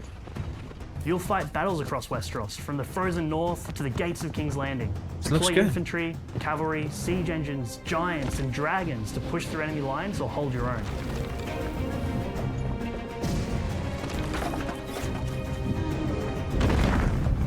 When it all clicks, you feel like a true commander carrying your house's pride into every fight. But while battles may win ground, it's cunning that decides who sits the throne. Behind every clash of armies, look at that, where diplomacy, deception, and shifting loyalties shape the war just as much as steel. I hope a lot of diplomacy in Big Map. In War for Westeros, you will relive iconic turning points from the Game of Thrones series, or forge your own rise to power. The outcome is yours to decide. That is so cool. This is a premium strategy game built for PC by a team who cares about doing it right. We'll share more behind-the-scenes videos as development continues. Until then, you can wishlist Game of Thrones War for Westeros on Steam and follow us on social to stay in the loop and be the first to join the fight for the Iron Throne. I see. So I sense that we're gonna get some sort of overall big map where you decide where you want to go next with your units, what to send there. It looks like we see over here heroes, we see better man, we see schemes, we see connections, and I guess we can influence in a sort of like how the world's map is interacting then when it loads in and we have the RTS combat going on. I say very inspired by Lord of the Rings.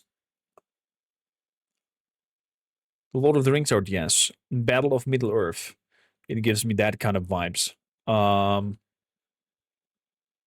overall, I'm intrigued. I'm love RTSs, and definitely this kind of setting sounds fantastic. Looks like there's also multiple stages or turns that one can go. Maybe it's time limited on how you do the whole spiel before the White Walkers come or something like that. But it could look prettier or more in depth from my first look at it. But yeah, I always enjoyed Playside's Age of Darkness. So who knows? Maybe this will also tickle my RTS vibes. And on top with the design and looks of Game of Thrones, why not? Why not? Golden, welcome back. Dark, welcome in as well. To introduce this, we have to use our hands in order to talk, because that is how the Italians talk. Prove me wrong. Mafia Old Country is in development and coming out the end, not the end of this year, actually August 8th. And it goes into a very, very old style Italian mafioso vibe, because I think it plays in Italy even, not in New York, not in America like the prior titles. And as it stands over here, uncover the origins of organized crime in Mafia, the Old Country, a gritty mob story set in the brutal underworld of the 19th Sicily. There we go, Italy. Fight to survive as Enzo Favara and prove your worth in the family in his immersive third-person action adventure. So we're going to play as Enzo Favara, who's joining the family through a blood oath. And visually, it is looking stunning and gorgeous. And I think we're going to have quite an fantastic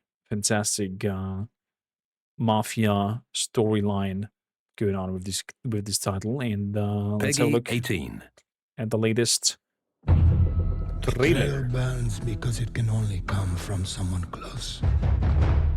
An enemy can't hurt you like a friend. That is true. An enemy cannot hurt you like a friend. Sono Enzo. Speaking of painful experience. My friends, my family, my beautiful daughter, Isabella. Don Torrisi looks out for people around here. Sometimes the client is feeling less than cooperative and we need to, teach them a lesson. Teach them a lesson. Remind them of their obligations. This is between us and Spadaro. Where I come from. I'm so down for this. Means everything. If this is how he wants it, this is how it'll be. The Dons noticed you, Enzo. This is an opportunity. Do you wish to commit to this family? Enzo! We can't let them get away! When Isabella became involved, it became our business.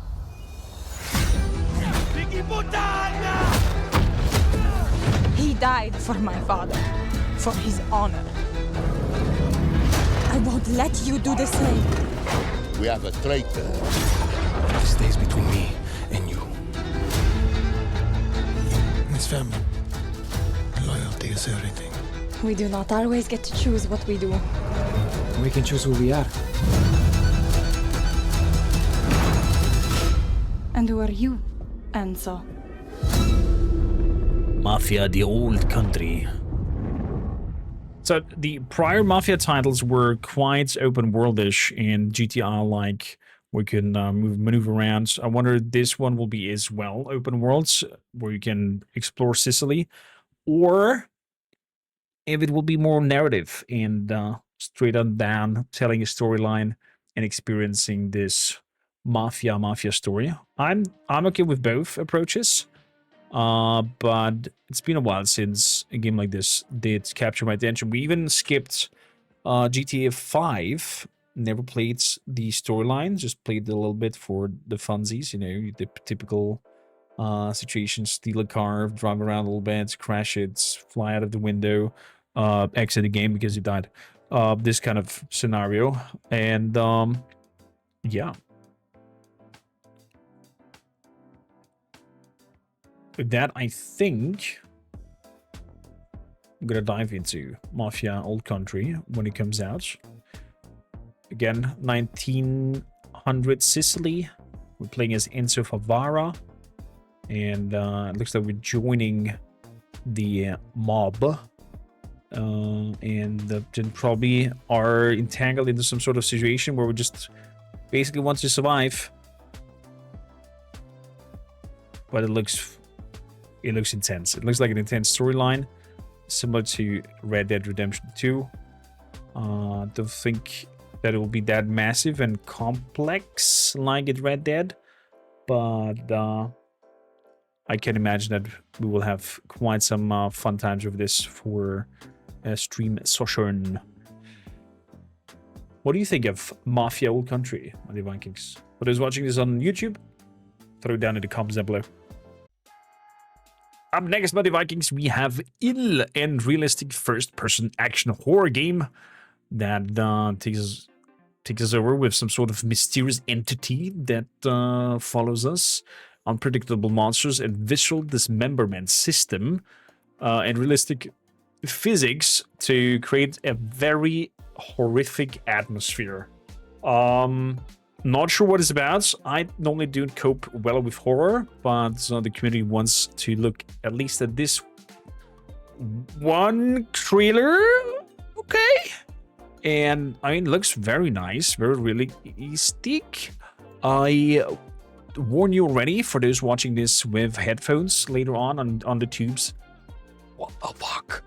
To definitely be aware of volume, because I might yell and scream into the microphone. I have to say, this is like a car crash where you should not look at it, but you can't look away either. And that's the vibe I'm getting of ill right now. A game where I don't want to look at it, but I kind of want to look at it because it looks very intriguing. So we might play it. Maybe I'll make it as like a goal that the community can unlock if they reach it in a certain amount of time. We unlock the full playthrough of Ill, and I just put myself through the horror of it. And your entertainment, I guess. Definitely not mine.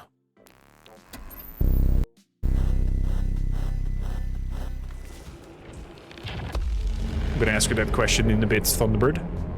Whoa. Whoa! Ew! Fingers are walking away. Oh, cheeks! Oh, that looked good. Okay, so physics and hits are very... What the Are these mechs that are coming down? Shotgun.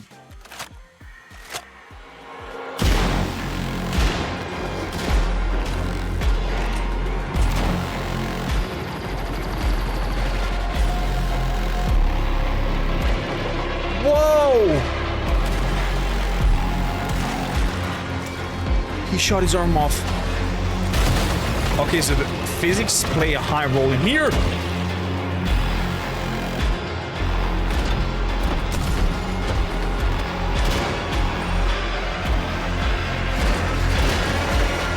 What the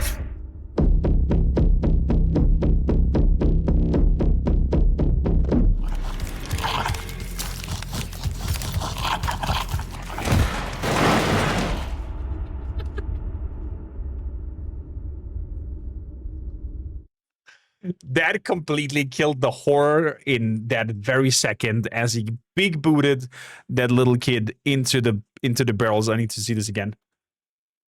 I need to see this again.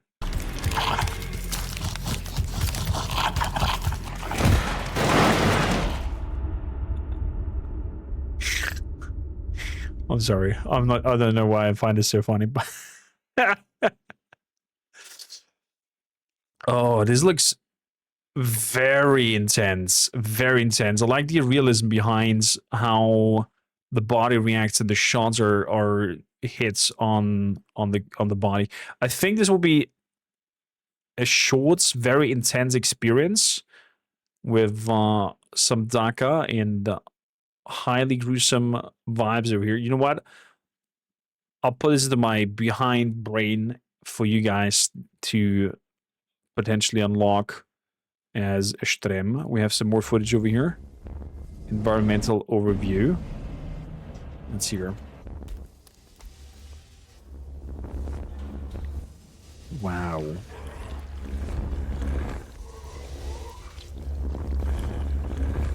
Reminds me a little bit of Resident Evil with some sort of virus that keeps the body together.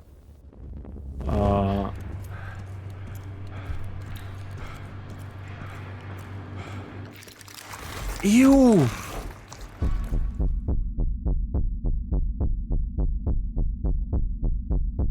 You know, a game is good if Germany bans it? Ill is banned in Germany? Okay.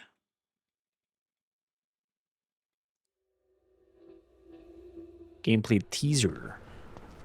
I think I've seen this teaser with you guys way back, where I said that the gun feeling and the exploration looks super intriguing. You there, Mike? I made my way in. Found some sort of administrative room. It's a total mess here. Shit. They were really rushing out of there, weren't they? All right. Head to the dome. It might be your only way down.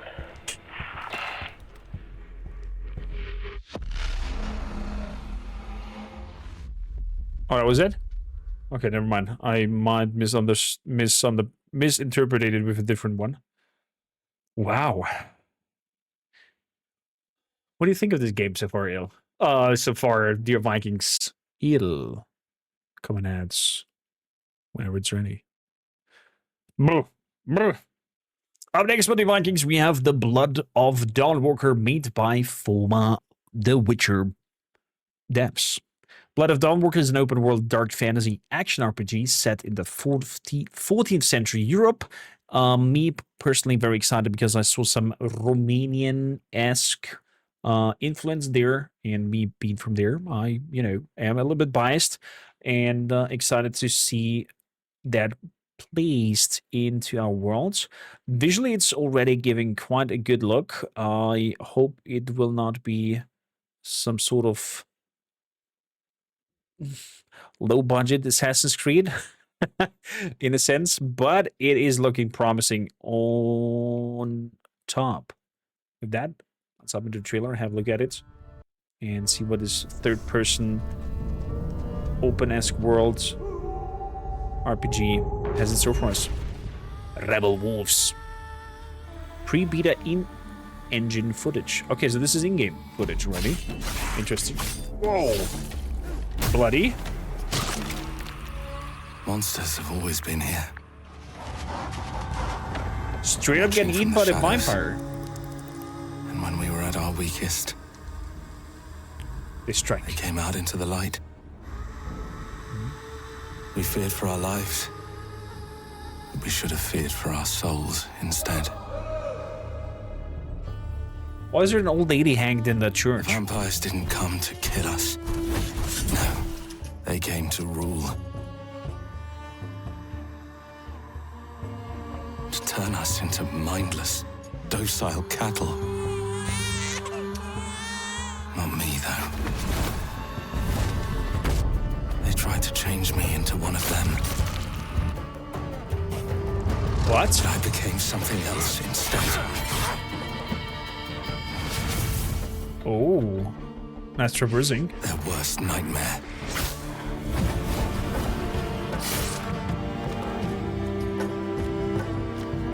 A Dawnwalker. So being able to walk in the dark and in the night. The two worlds. Fighting to even the score.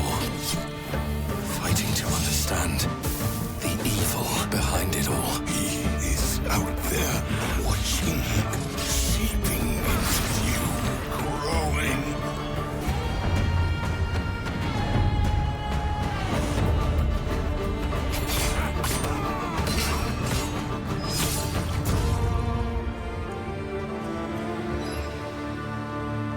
The Blood of the Dawnwalker. Okay, it's a story about a man who gets vampiric powers.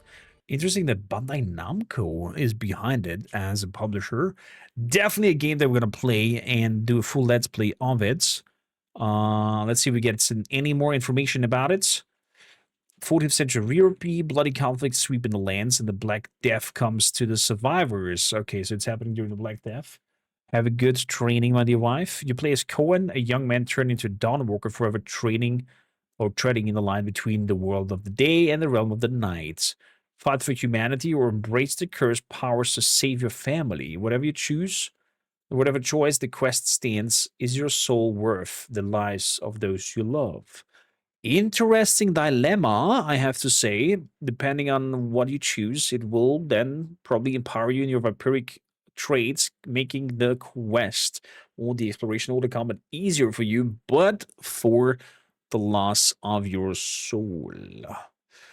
Make your own story, experience the shape, the plot the way you want, embark on quests to save your family, or swear revenge on your sire and destroy everyone standing in your way. Discover ancient secret lurking in the valley. Rush ahead. First, always risk taking the time to prepare. Go alone or search for friends and forge unlike alliances. Sounds intriguing.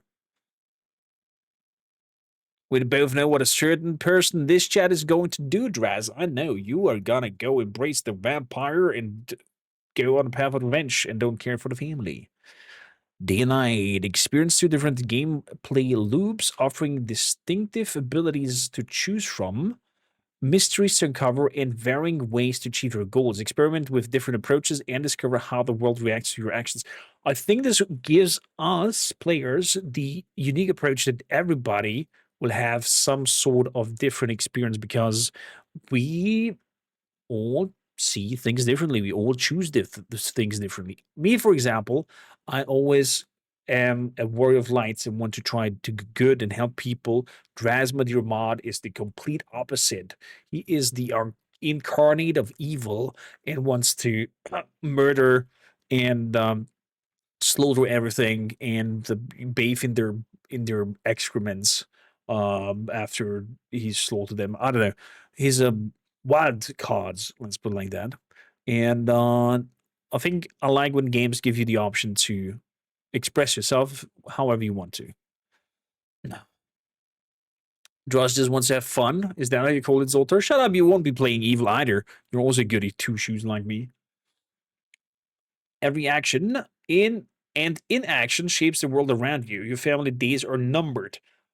Does that mean that we have a limited time for the storyline to evolve? Are we pressured by time to save the family? I wonder. Interesting approach. It might piss off some people, though. Because I know people do hate it when they get a time limit set on them for playing it.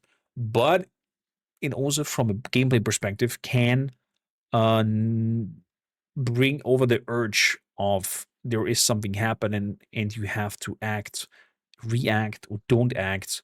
And, you know, no matter what you do, there will be something happening, and either you are in control in which direction you might go or not. So I wonder if, for example, dying gives you not a reload screen, but lets time pass as a failure. And you kind of like, then, you know, I don't know, try it again. New Game Plus, like. We'll see. We'll see. There's not a lot not known yet. Not a lot of things known yet. English is hard sometimes. But it looks promising. Sword, Claws, and Rage. Defy gravity, become a brutal force of nature, and use your supernatural skill as a vampire. Or raise your sword and employ powerful magic to take out opponents as humans. Experiment and adapt as your... Adapt as your form changes during the day and night. Each has its strength and weaknesses. I found it cool. Gives an interesting twist of gameplay loop every time day and night changes. Open world brimming with adventure. Okay, so the big open worlds.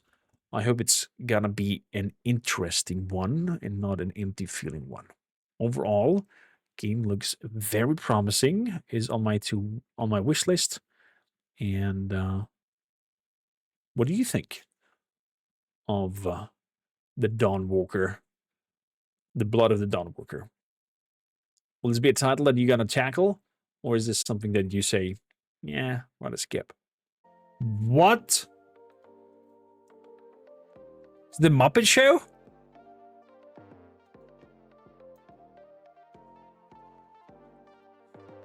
What is this?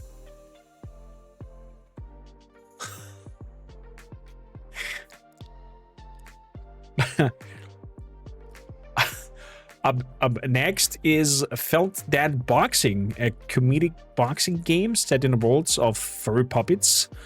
And we step into the shoes of Ezra, the fuzzy. And he's an unlikely hero, it says, with a big heart. And his quest is to battle his way through the tournament of 1,000,000 punches to save an orphanage. That's what he wanted to do. We're going to go into the details a little bit later. Let's have a look at the trailer. What do Vikings want me to look at this? I am already very confused by the pictures of it, but let's have a look at it. They say it will make my whole day, so I hope it will make yours as well if you watch this later on the tubes. Let me know in the comments what you think of it. The Lost Orphanage. Ezra. The tournament of 1,000,000 punches, you'll get yourself killed. An unadoptable orphan? Oh, poor soul. I have to say I like unique art directions like this. Sack of fuzzy shit. Show me what you got. Oh, the poor soul. If you're gonna be champ, we gotta transform you. Why are you even here? Oh, look at the kids, look. Oh. Save us, Fuzzy. Save us, Fuzzy.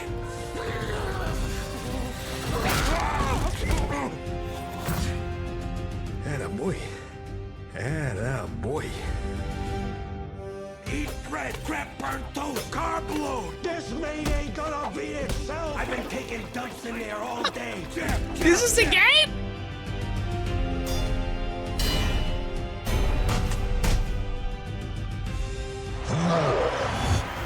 Duck!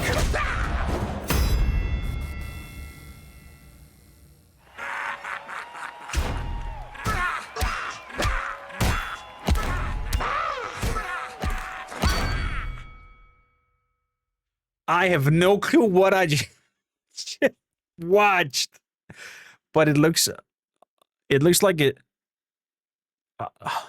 I can't put this in words, but I think it will be a heartbreaking little story with a lot of weird mini games. Let's see over here. Fuzzy never meant to follow in his belated father's footsteps into the ring, but when greedy developer threatens to bulldoze the only home he's ever known, he laces up his oversized gloves and steps into the spotlight. What starts as a desperate bid to save the orphanage quickly escalates into a wild ride through bombastic arenas full of outrageous characters, ridiculously power-ups, and surprisingly emotional turns. Developed by Sandstring Studio in collaboration with Stupid Buddy Studio. The names alone of the studios. Felt that boxing blends tactical, physical-driven combat with responsive controls for a satisfying skill-based brawling experience. Do you do it with the mouse like and wiggle him left and right? What is happening there? Up next, we do have Clockwork Revolution by In Exile Entertainment, company that I hold dear, especially for their latest installment being Wasteland 3. Fantastic turn-based RPG, but now they're moving into a first-person RPG with a lot of a steampunk setting in the metropolis of Avalon. And apparently we're also incredibly invention that allows us to travel into the past and influence key events, altering the course of history. So there's a time machine built into us. Visually, it is looking very pleasing. It does its job. I see a lot of steampunk assets here with some pressure vials. And what the frick are you? Okay. I hope this is just a hanging puppet and not actually an talking NPC, because that will freak me out like there's no tomorrow. But yeah, let's have a look. Clockwork.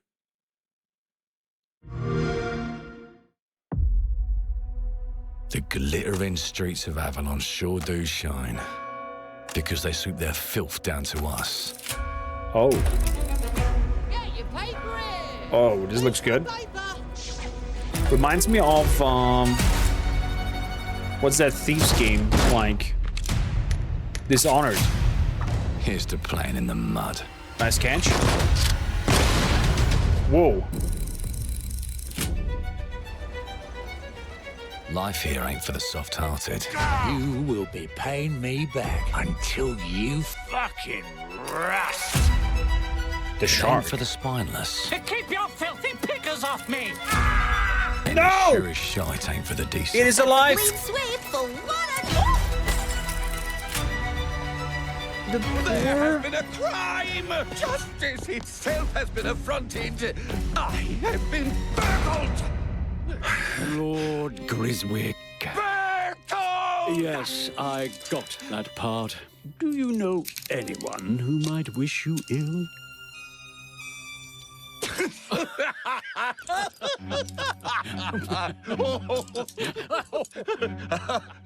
We can't arrest and question everyone.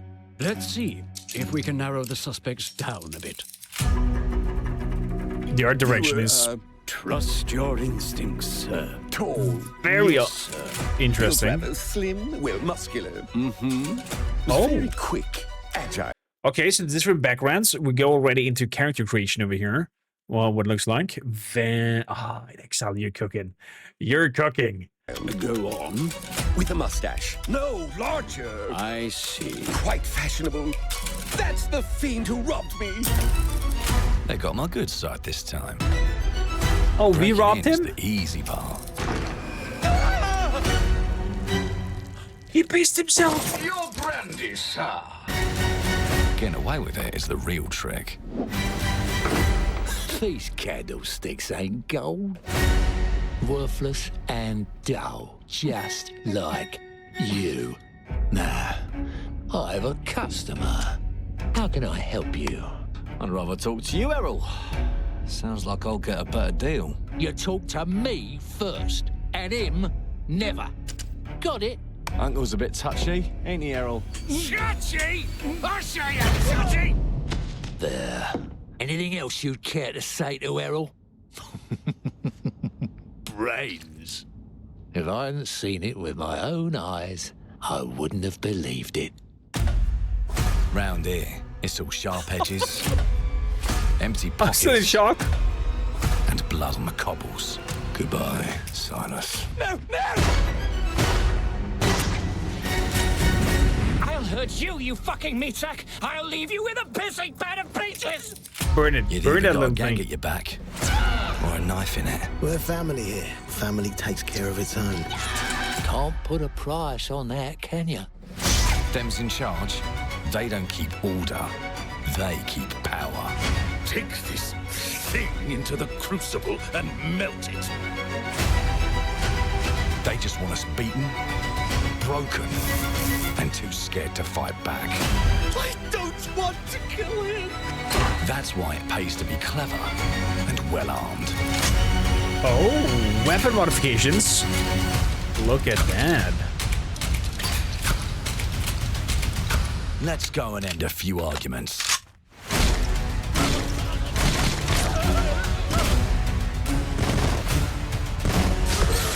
Don't Definitely gives me Outer Worlds vibes. Far worse. Time. And if they can rewrite history, they can rewrite us. Oh. But look who just found Mummy's keys. Now I can fiddle with time. Put the bullet back in the barrel.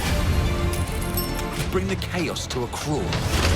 Take a mistake and make it like it never happened. We can change the world as we know it. Wow. One choice at a time. And I can even go back and change the past to change the future. And let me tell you, the hunters don't like it when the rabbits got the gun.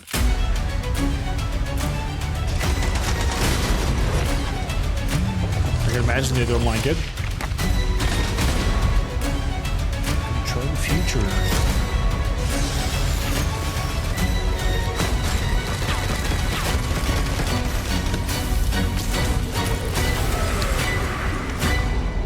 What?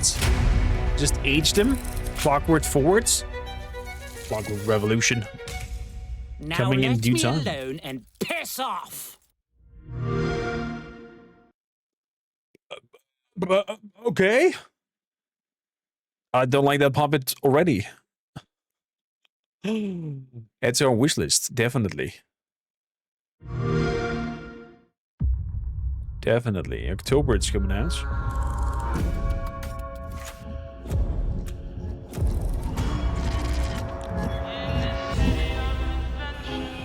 Looking at footage and cinematics.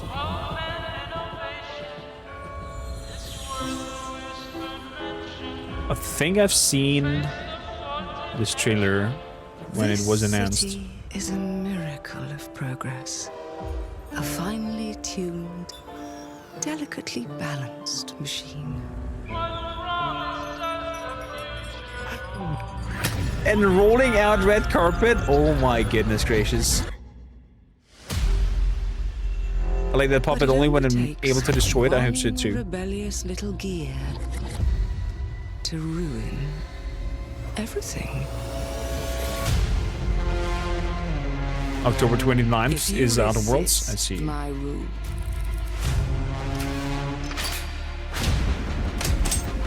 If you alter our past, if you threaten what I have built, then there is nowhere in space or time where I will not destroy you. Let's see. Abusing time machine. Whoa. Whoa!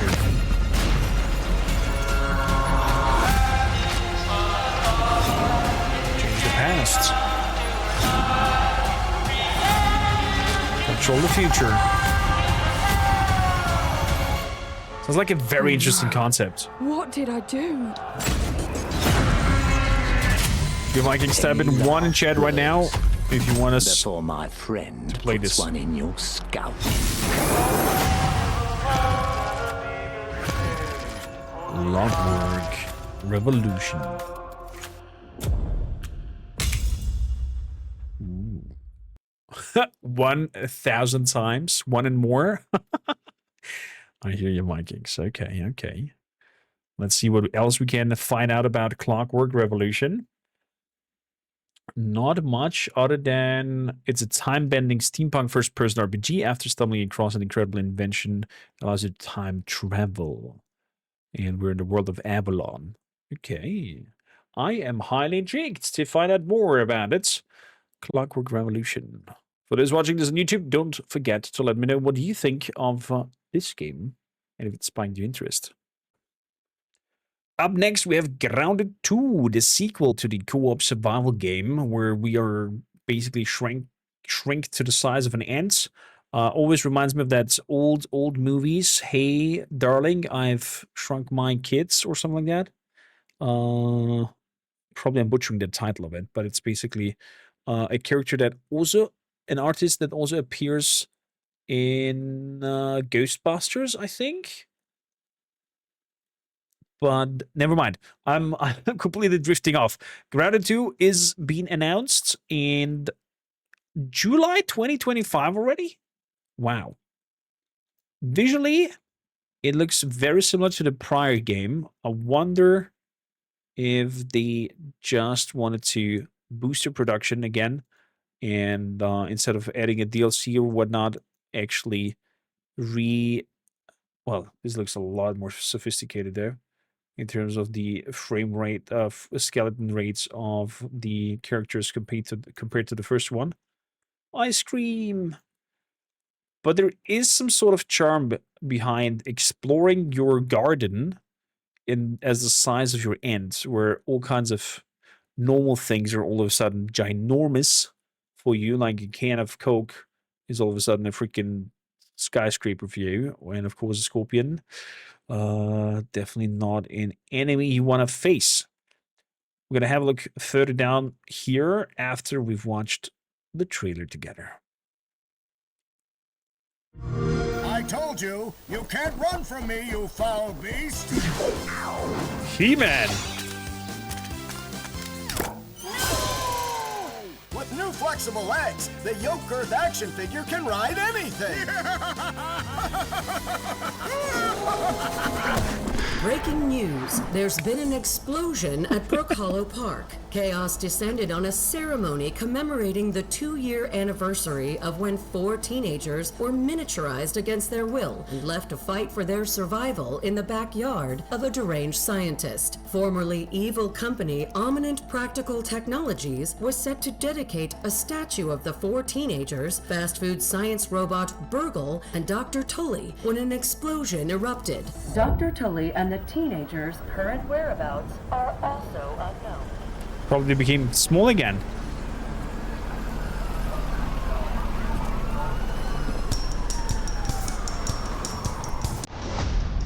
You gotta keep them separated. Oh!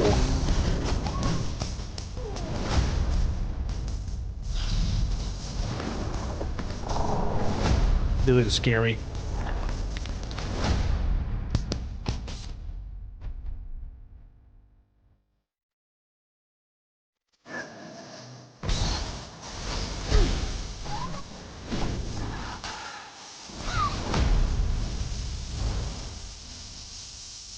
Okay, with some mounts now. Mantis.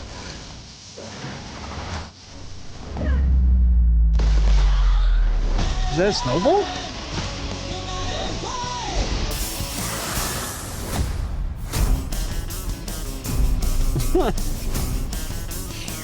Oh, it's coming to early access. I see. Okay, we still have some time to check that more, because I promised myself I'm not jumping necessarily into early access anymore, and wait for games to be fully out, but it is looking promising. Survive, adapt, overcome. The world is relentless, but so are you. The perils of the park are daunting alone, but with friends, every challenge becomes an adventure. This game is definitely, I guess, most fun to play with friends, and walking is bogus. They scurry, they fight, and now they help you survive. Hatch, raise, and ride your own insects. Oh, okay. There's some hatchling happening there. The threat is always there, watching, learning, waiting. You don't know where it's coming from, only that it never leaves. The deeper you dig, the closer it gets. Some mysterious should stay buried. Okay, it's a Balrog thing. Is interesting. Interesting. A shadow that follows. Sounds nasty, though. Sounds nasty, though. What do you think of Grounded 2? Will you play it? Are you afraid of spooky spiders? Or do you think it's a skip?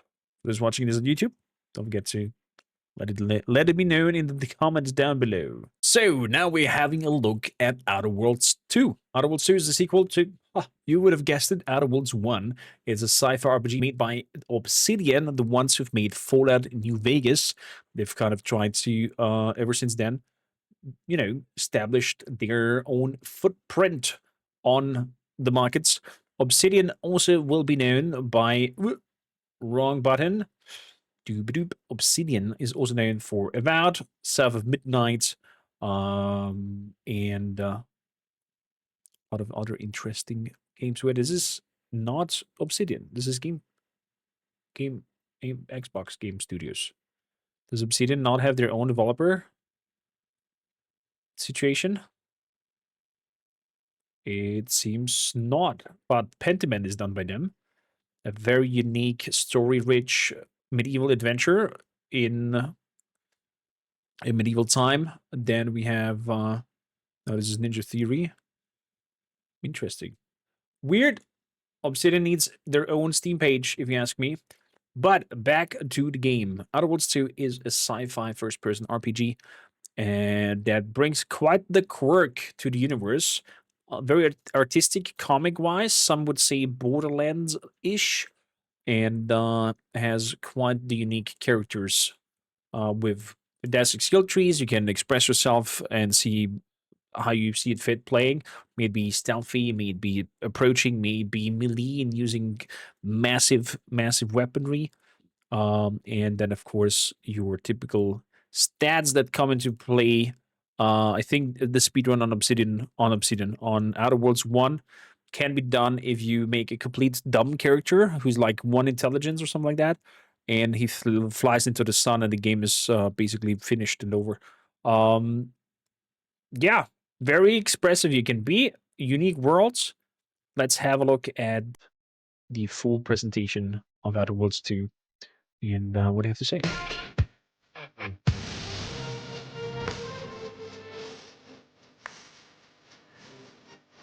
Hello, Mr. Moonman. All Game Capture presents games in development. Obsidian Entertainment. We here at the studio have joked around that this has been the year of Obsidian, with Avowed releasing early this year and now ending the year with 2 more games.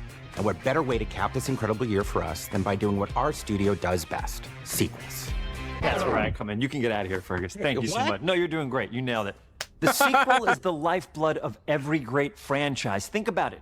The original creates the world and builds fandom, but the sequel, that's what makes it worth remembering. No sequel, no hoverboard. No sequel, no dual SMGs. No sequel, no raccoon tail. No sequel, no Zune 2. Which doesn't really exist, but I wish it had. There was a Zune 2. There was? There was a Zune 2? I'm Mark, the head of sequels here at Obsidian, and I have sequelized everything. Blockbuster movies to AAA video games to my first marriage, so trust me, I know what I'm doing. Come along on this journey with me. Part 2.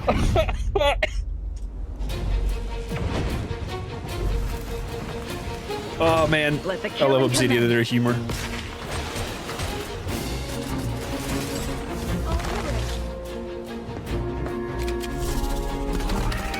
Spooty Spobbers.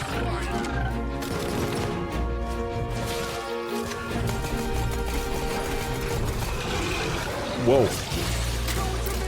Okay, wild alien creatures. A lot of enemy. But what the hell?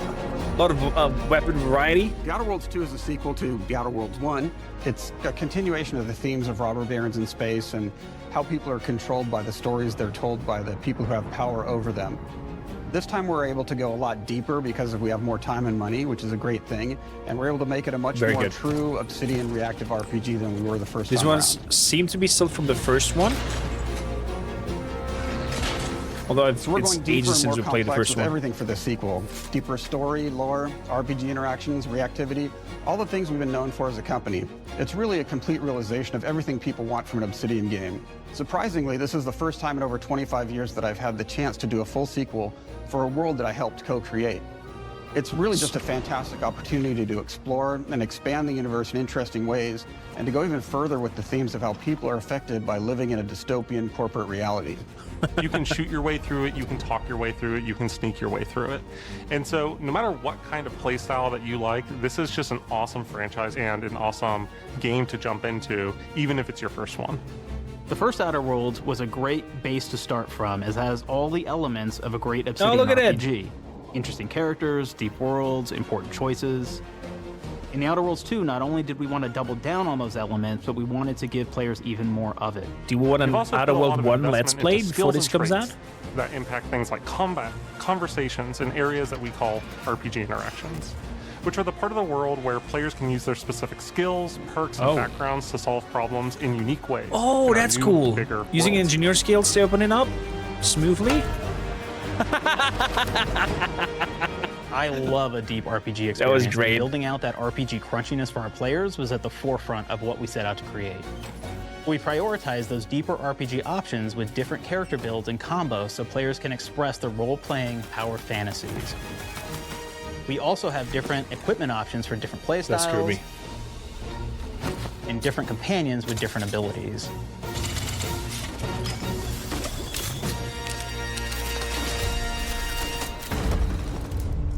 Chosen reactivity. In the first Outer Worlds, you start off as the Stranger, which was basically a blank slate to build on top of with various attribute points that would begin to define your personal experience in the game. You can make any kind of character you want, but we've given you a role. That role is an Earth Directorate agent. You can think of them as kind of like space cowboys or space sky marshals. Space sky marshals? They're the good guys that go into places and kind of fix everything that's wrong. You're going to be one of those. But we don't tell you why you joined the Earth Directorate. There could have been a lot of different reasons, right? It could have been because you're an actual lawbringer and you want to go in there and spread law throughout the galaxy. It could be that you're a roustabout and you just had nothing better to do.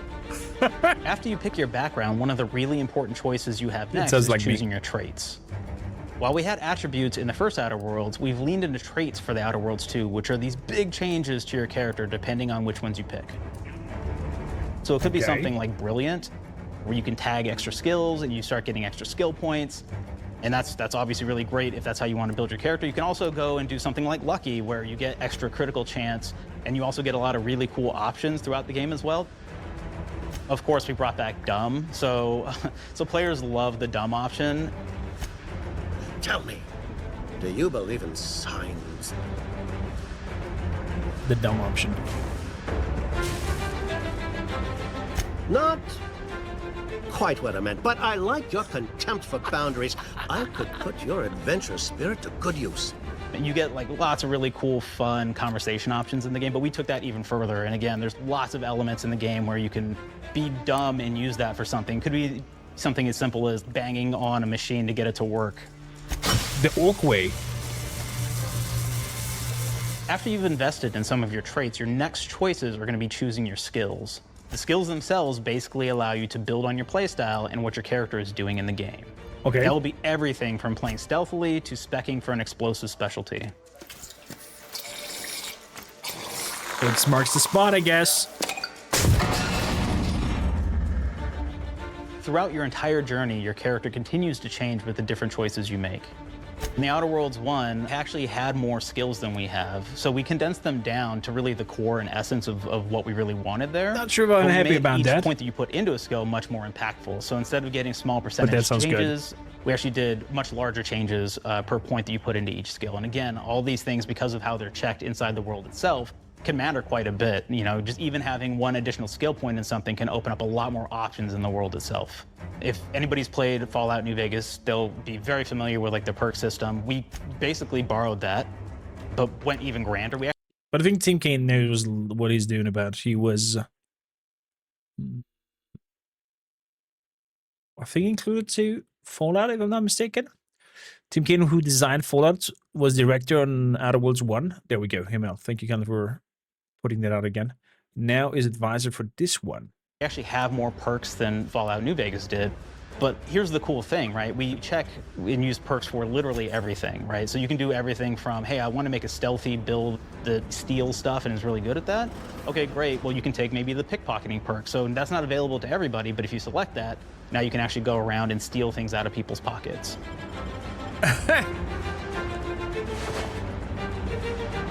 There's another perk called heavy-handed, right? Where say you're a melee person, what this does is now your power attacks that you use actually knock people down. Bam! Oh man, I really like the serial killer perk. As you start killing people, they will drop hearts. And you can take those hearts, and essentially you're taking these trophies, you could say, and it's actually giving you a permanent health bonus every time you do it. We have this perk called Assassin.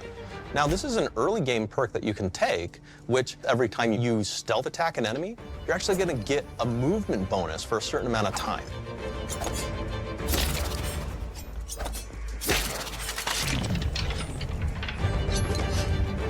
Ooh, stab him! Oh, wow. Flaws were a system that everybody loved from the first game. But we wanted to make it more personal to the player. We wanted it to really reflect how you were playing the game and give you a bonus that you actually wanted to really engage with. Okay. With the flaw system returning, we knew we needed to go bigger, better, and more real than ever before. So we turned to the team. And I told them, no bad ideas. Give me what you got. Okay, we need more flaws. We need them to be real. I want to put them in the game, so give me something. Inspiration. What's wrong with you? Oh, I have bad knees. You got bad knees? They hurt when you walk a lot? Yes. When you walk too much, they hurt? No cartilage. Sounds boring. Makes you sound like a boring person, but it's in the game. I know it. It's a good flaw. What about you? I like to take small things sometimes. So you're stealing? No, I'm taking. When do you give them back? I don't. Claire. Claire, you shouldn't be stealing. What are you doing? You shouldn't be stealing, Claire. Tiny crimes. Tiny crimes? Do you hear the second part, though? It's a crime. Well, You're stealing. Claire, that's wrong. You can't steal things, okay? But it's an amazing flaw, and I'm putting it in the game. But you're a bad person. And are you the one that took my stapler? do you need it? Yeah. Give it back. Okay. Please. You, what do we got? Flaw. I like to stare at the sun. How long did you stare at the sun? Just lunch break. An hour? Oh, I only get 30. You guys get an hour? I get an hour. An hour. Oh. Makes me feel energized. How many fingers am I holding up? 3. No. Anything else? We'll put it in the game. We'll put it in the game because I feel bad for you. Anything else? One of my favorite flaws is something called bad knees. It will actually give you the option to take this flaw that'll make it so that you move faster throughout the game. But the problem is, anytime you stand up, your knees are going to make a loud popping noise that makes it so that, well, Is that everyone so? around you is going to hear you. There's one called Kleptomaniac. This is really interesting because what it does is when you steal something, you can actually sell it for more bits than normal. And like that sounds really great. The drawback is sometimes when you're looking at things in the world that are owned by somebody else, you'll automatically steal them. So you have to be very careful about how you use them. One of our more wacky perks is the Sun Gazer Flaw, and it just gives everyone cataracts while playing their game. So everything becomes like light shafts and blooms and hazes, and makes the game pretty unplayable if you happen to choose that perk. If you happen to be the type of player that habitually reloads your weapons like I do, well, you'll be offered the flaw of over-prepared. Now, you'll get larger magazine sizes on all of your weapons, but if you ever fully empty your magazine, you're gonna take a debuff for a while. While we support options like being a gunslinger who wants to key into destructive weapons, or a rogue who wants to alpha strike their enemies before they know what hit them, we also allow for a lot of fun and experimental builds. You can be a mad scientist who utilizes gadgets and wacky science weapons and armors. Or even a psychopath who gains permanent bonuses to health by murdering their friends. Nothing shows the impact of these character build options better than, in That's my Draz. opinion, the That's bridge area, Draz's which has a quest you get early on character. in Paradise Island. This sounds wild. This sounds like a ton of chaos, great story, Not only and do you kind of encounter this very early, and it's a very core one to the story, but it really expresses our philosophy of allowing the player to solve problems in a bunch of ways. So you may solve it by, speech options. You may talk to them and maybe have to go do a quest for them and really kind of prove that you're a friend of the Protectorate to get by. I may have need of your that's probably help, going to be me. stranger, if you are ready to seize an opportunity to show fealty to the Protectorate. You could go guns blazing and you could just take everyone out inside the POI, lower the bridge itself, and kind of get across.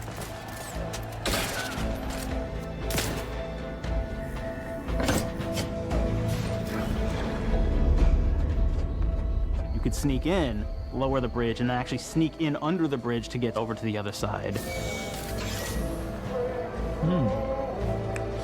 Multiple approach choices. Love it.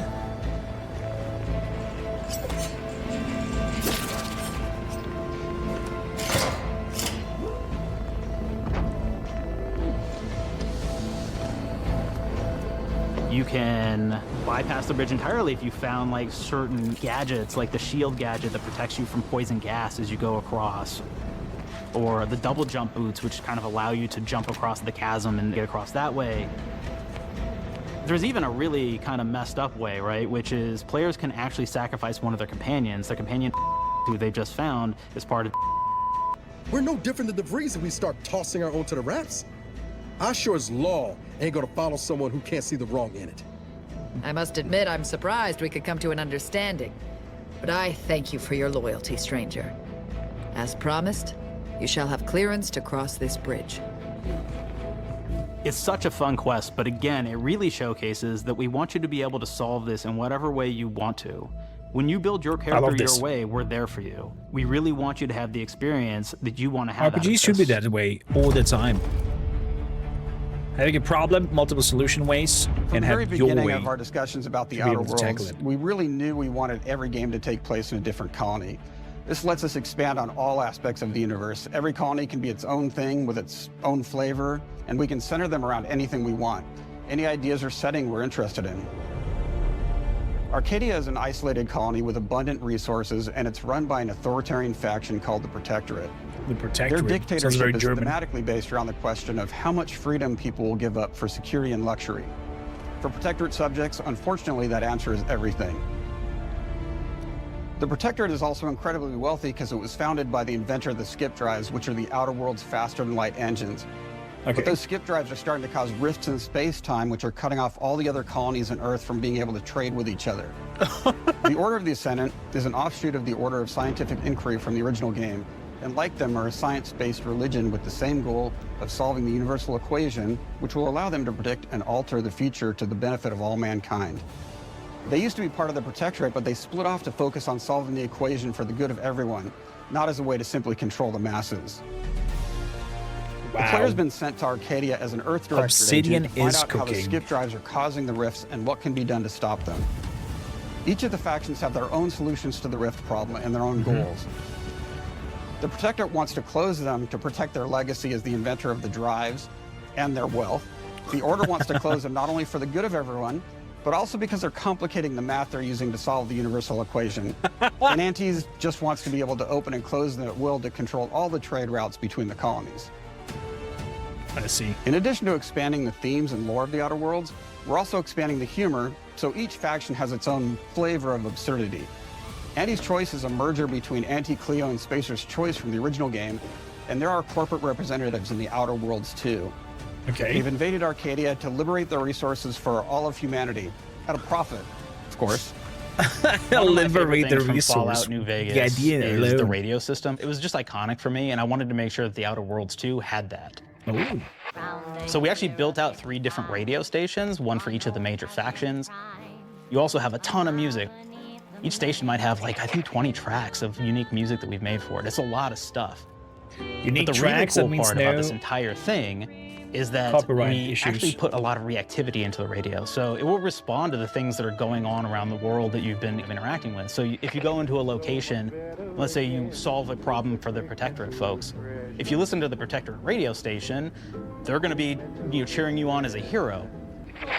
Wonderful news, everyone.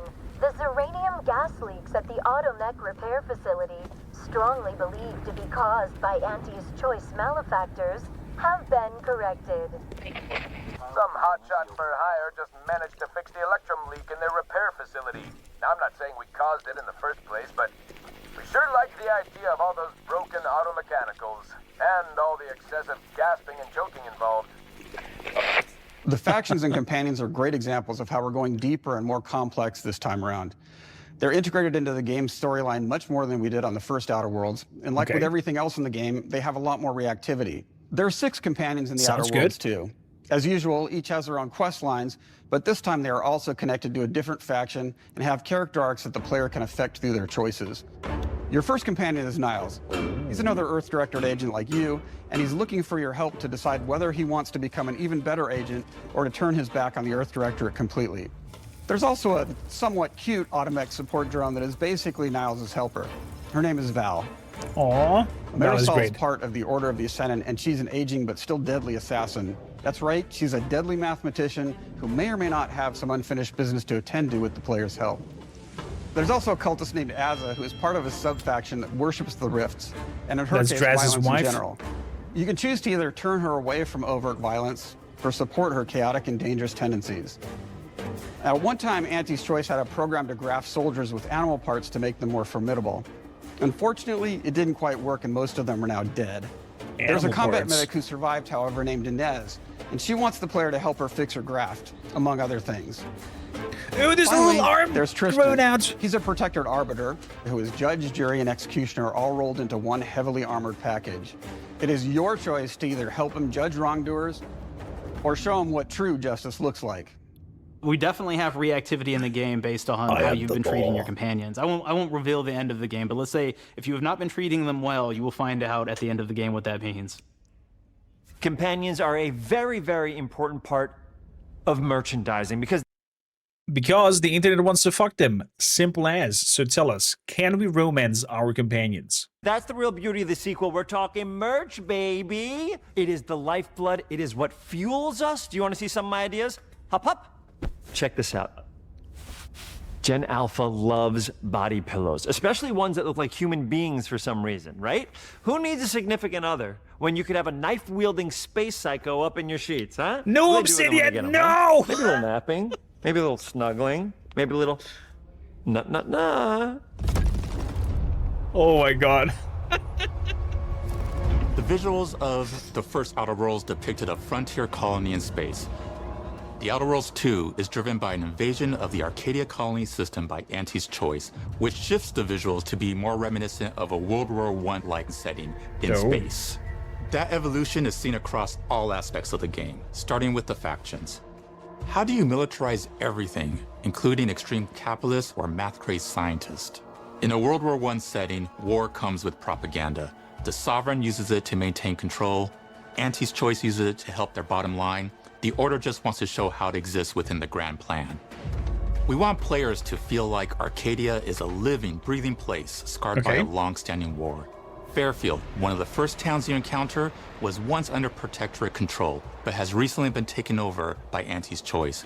They don't just occupy the town, they rebrand it with their signature style, repainting buildings, posting guards, and adding propaganda-based holograms featuring Anti and the Moon Man. Showing the towns evolving after the invasion helps us push immersion for our players. One of our priorities in visually realizing the world of the Outer Worlds 2 was making sure everything is clear and recognizable from the player standpoint. We want to make sure each faction has a particular look and design. So when the player is running across these vast, different environments and landscapes, they're recognizing the motifs and visuals of who they're talking to, what they're going to be talking about, and how I think that I would like it progresses to throughout the build story. again. The first Outer Worlds was really about player interfacing with corporations. And while we have that in the Outer Worlds 2, we really want to express not just the corporations, but how the player interacts with other facets of the world, like government entities or religious structures. And then we elaborate on those. With larger environments, we wanted to encourage exploration by improving player mobility across the board. Now you can run, slide, double jump, mantle, and parkour your way through all of the nooks and crannies of these worlds. It really allows the player to just explore and have fun finding really cool stuff. I hope so. I hope so. I think Gothic, the Gothic series, did it the best in terms of exploration and finding stuff when you explore. That reward of going the extra mile of finding some pathway to the top of the mountain, and then there's something there that is useful and helpful. Rarely I had that great vibe and feeling of exploration like in Gothic. We've aimed to make everything in the Outer Worlds 2 better from top to bottom. The RPG elements were the start, but that's touched our story, our art, and especially our gameplay. A game that's, by the way, on our playlist, Pillars of Eternity 2 Deadfire. Sequel is true to the original. That's first and foremost, right? Like, we all want to add in a bunch of things as you're making a sequel, right? We want to make it bigger and better in every way. That's what we were trying to do here. And I thought, we did not need this consultant. We've made enough sequels. We understand how to do this. And I will say, I don't think it's been entirely successful. I am very proud of the combat improvements we have made in the Outer Worlds 2, thanks to my patented combat system. You may be thinking to yourself, it can't be that good. Shush, what are you even talking about? You haven't seen it yet. Watch this. Put a helmet on, because I'm about to blow all of your minds with my COMBAT system, combat system. My name is Mark, I'm the head of sequels. Shall we begin? You're thinking, what's C for? C, capitalize the fact that the people loved the first game. We're gonna take those people, we're gonna make them buy the sequel, giving out pounds, pounds, pounds. Quick ones, ha, ha, not you, Dev. Here we go. What comes after C? O. Optimize for player satisfaction. I am terrified of online gamers, okay? I want to make them happy. So let's, okay? All right. Mobilize the players so they're ready for that sweet, sweet pre-order. Clap with me. Sweet, sweet. If you don't have rhythm, Brandon, just say it. Sweet, sweet pre-order. Everybody has a different rhythm, and it's blowing mine. And here we go. B, burglarize. What is this? It's basically just finding new ways to loot dead bodies. You know what I mean? Right, Otis? What? Okay, well, it's a big part of the game. A, you... I love Obsidian and their jokes. I still hope there's not going to be a pre-order and pay big money to play 5 days earlier bullcrap. You gotta agonize about how many people are gonna be angry that we have just put so much combat into this thing and like almost no romance at all. We should look at ourselves. What is wrong with us? Huh? We can't have one love story in this? How many people have been in love? Raise your hands. Raise your hand if you're in love. Okay, are you lying? I have a wife. Put your hand down. T, toi. In French, that means 2, sequel. I think that means 3. Okay, you're getting ahead of yourself. Come on, Claire. We're on 2. And how do we end it? Anything is possible. And we've established that we're the best there is, and there's no sequel better than us. And if I could just say one more thing, thank you very much. I know I've kind of changed the world of video games today. For the Outer Worlds 2, we wanted to improve gunplay in every way. We focused on improving the feel of each weapon, the way a weapon snaps into ADS, the way recoil feels when firing. Oh, that's great. And how impactful our sound effects really sell the weapon's fantasy. I wonder if they managed to do it with the, I think the PlayStation controller has that, with the adjustable trigger.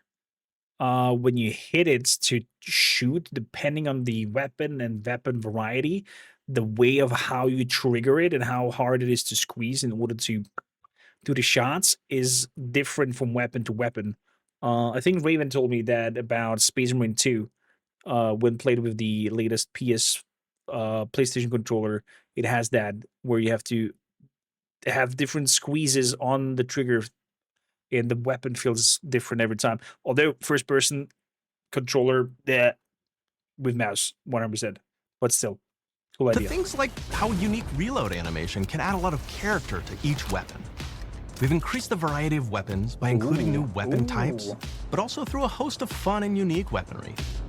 We have things like the Bourse Blaster that fires out tumors that can explode like grenades. Or can even be eaten by the player for additional health.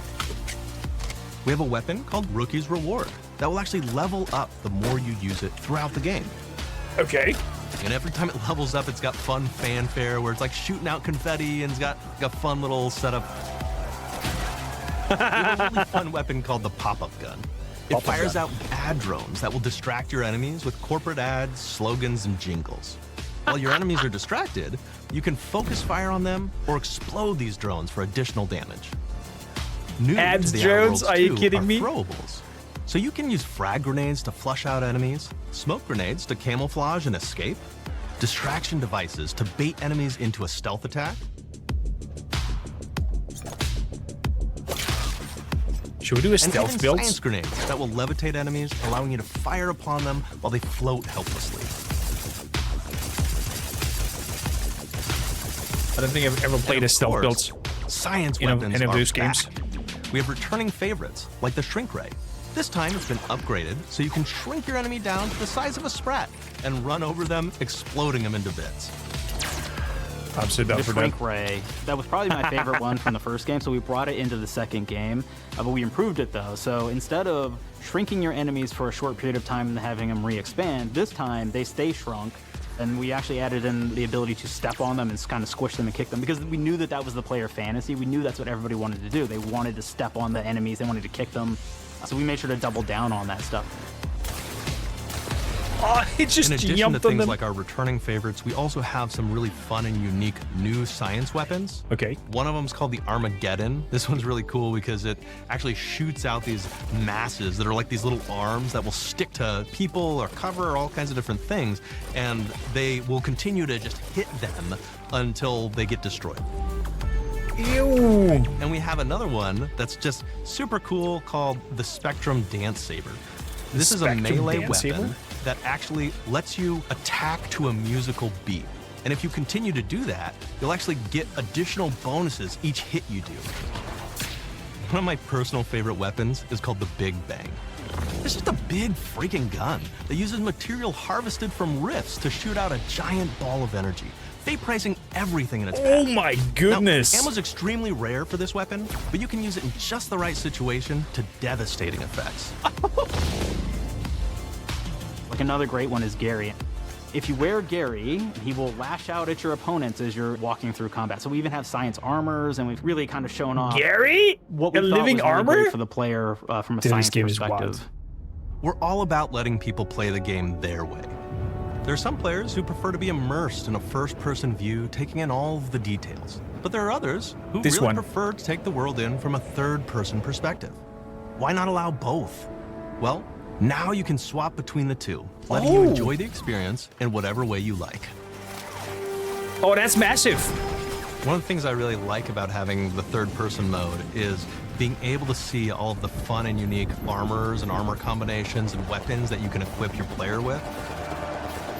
All of the actions that you could do in first person, so you're double jumping around, you get to see your character in that way, and you get to take in the world and see things in a different light. I think for the sake of motion sickness, we're gonna play this in third person for you guys to The have Outer a better Worlds 2 is really the biggest game viewing we've ever experience. made. Bigger choices, more reactivity, more weapons, more things to find in each of the worlds the players can visit. The team has done incredible work bringing the Outer Worlds 2 to life. And we can't wait for you to play it. Even though we've always been a multi-project Animation poop studio, and piss? this is going to be Okay. the first time we've ever released 3 games in 1 year. It feels amazing to do. We're so excited for more people to be playing our games. It is truly an exciting time here at Obsidian. We're exploring worlds big and small while expanding on franchises that we've created, and we have no plans to slow down. We hope you all continue to come along with us as we do what we do best, make your worlds your way.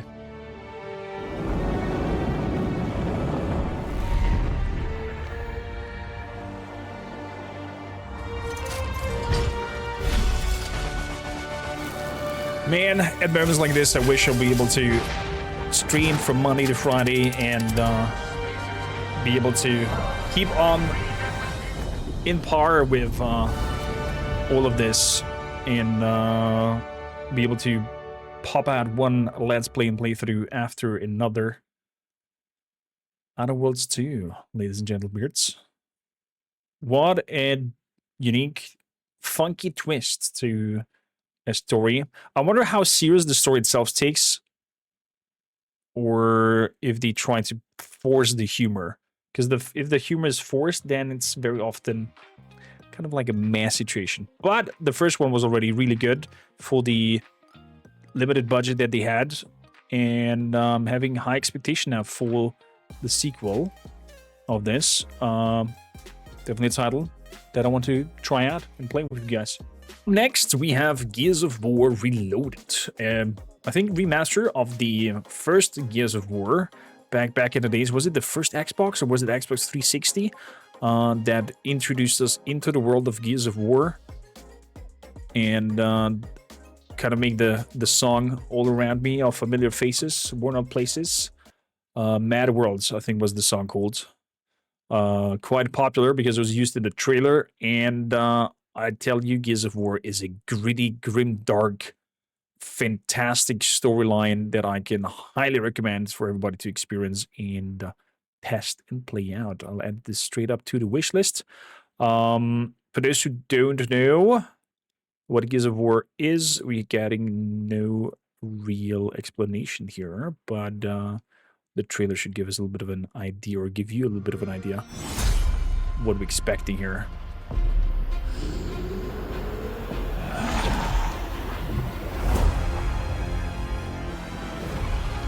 Experience the groundtaking original.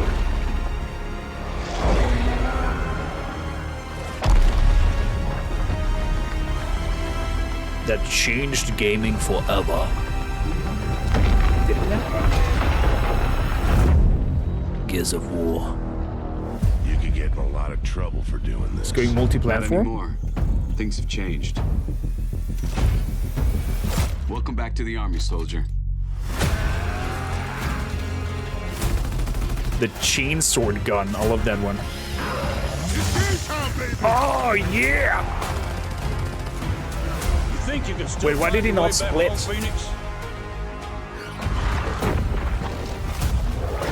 Don't tell me they took gore out of the game. Looks like they upgraded. Oh, there we go. Nausea, baby. Let's do this. There we go. This is gonna be awesome.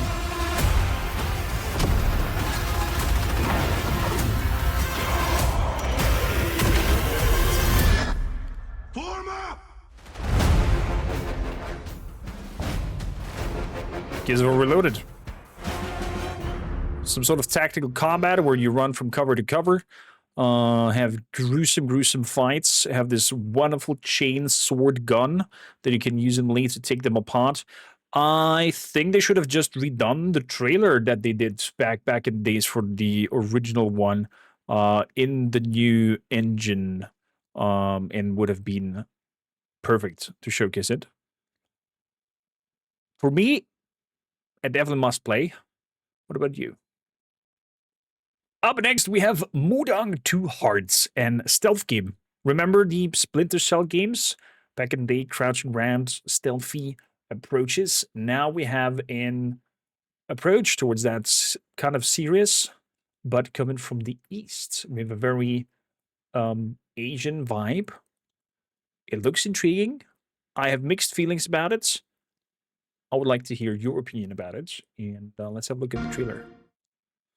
Yes, a stealth game, exactly. Force, the reveals happening again? No, we're just capturizing and summarizing of all the reveals that happened. 주권 국가의 자주적 결정을 누가 허락하는가?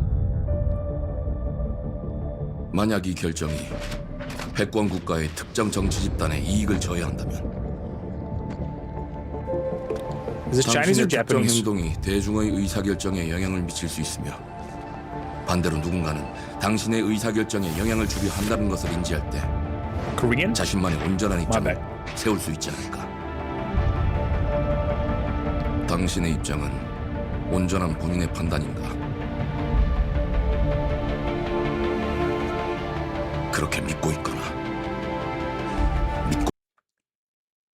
I know this face. Actors.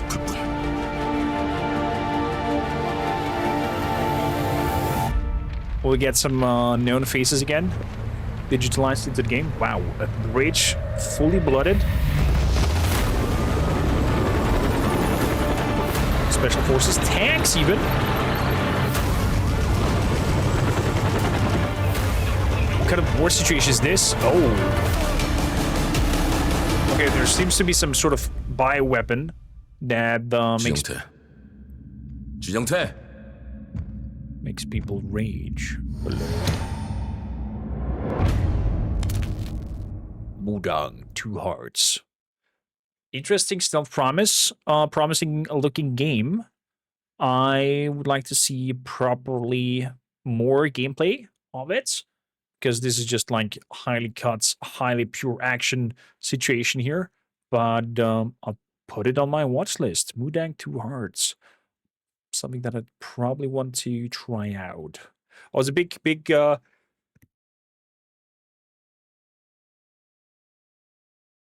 apologies.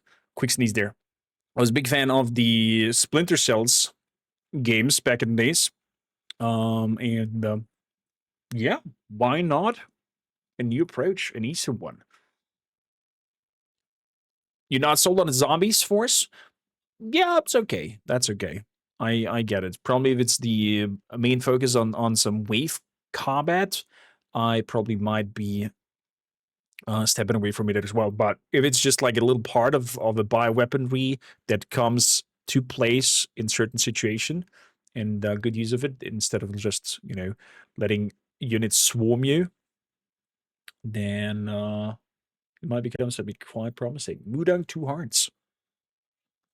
Up next, Mighty Vikings, we have Norse Oath of Blood. I call it XCOM, and I think people in the internet and the developers already call it that as well. XCOM, that is not unlike XCOM, as a known alien versus humanity situation, as in Hatchet Axe com, in terms of like turn-based combat and XCOM-like approach. Finally, we have some more intel on Norse. We've covered this way back when it was kind of like teasered, and I'm happy to see that the production is going forward and we are getting more intel. We have I have 2 trailers here for you to prepare that we're going to check out, and then also a little bit of an interview where we go more into in-depth approach and knowledge behind the Norse game. And it's definitely a game that's I am personally very excited about. Totally not biased because it's a Viking game. So, official Viking D teaser trailer. In the words of the Allfather, a true friend repays a gift with a gift. Laughter with laughter. But betrayal with blood. Odin!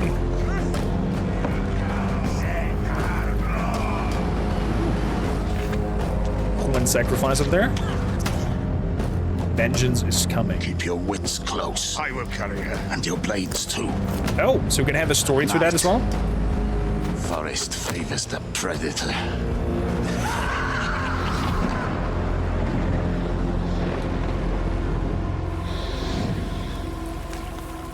Here.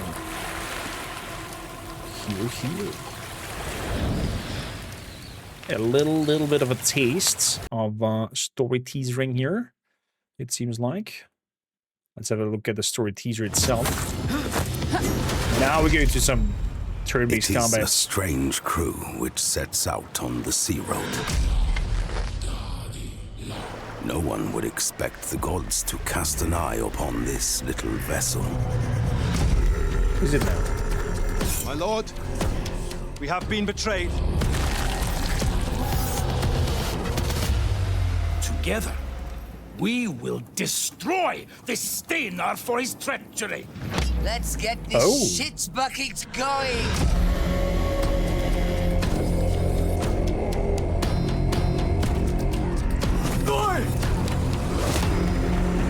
Okay.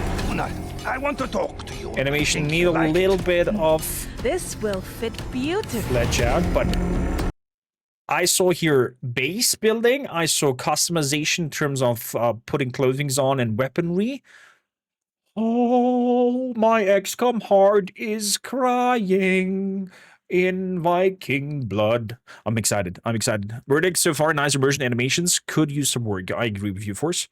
I agree with you. There's something about you, Gunnar Grimson. Okay. Perhaps it is the favor of the gods that I sense. Ooh, nice animation there. Your woman hits me harder when He pushed him into the other one. Oh my goodness, Ragdolls as well. I hope to see some gore. I will kill him. Nice shield bashing against the wall.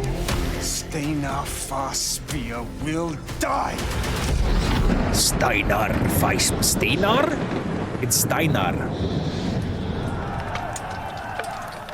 New devs, hire some voice acting from my side for proper pronunciation and not just the British versions over there.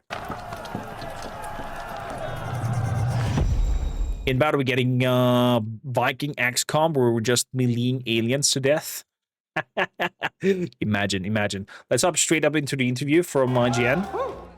Welcome to the special edition of Rewind Theater featuring Norse Oath of Blood, a turn-based tactics game set in Viking-era Norway. I am so excited to get into the trailer, so please join me in welcoming creative director Tarja Lundberg and narrative director Phil Stevens. Hey, come on board, come on board. What I find intriguing is, from what I've heard, it is set to be based around Norway and not going out there nor the attack towards England and whatnot. But who knows? We'll see. We'll see. Guys, thank you so much for joining. Philip Steven and Terje Lundberg. Yeah, let's go. Can't wait. All right, without further ado, here's the world premiere trailer for Norse Oath of Blood. There we go. We did just watch that through, so we're just gonna jump through over it to move into the Wow, guys, that trailer was jam-packed with so many details. Can you guys help me break it down? Norse is a turn-based tactics game set in the Viking Age back in Norway. Exactly.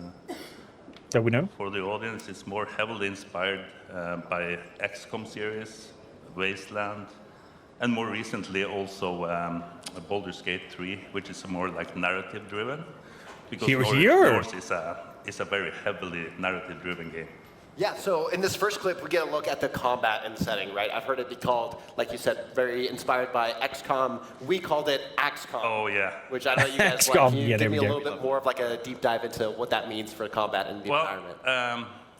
You guys, when we released the first little tidbit of information about the game, we came to you guys. You released a little teaser for us. And you branded it XCOM, which is really, really cool. It's stick with us throughout the production, and yeah, really honored about getting that one. Amazing. And then can you tell me a little bit more about the setting and where this takes place? Well, as I said, it's the other member of the dev team kind of reminds me of Ragnar Lothbrok. Around the year 800. The Vikings are not been christened yet. They're pagans, basically. Okay. So we're based in the year 800s. Paganism is still pretty high. It's I'm not sure. Does Norway already even heard of Christianity at that point? This is right before we start sort of like branching out and raiding Europe. Bonus points if you know how that board game is called. So the entire game is set in Norway, and that's where we're gonna stay in this final version. Amazing. Then in the second clip from the trailer, we get a look at our protagonist.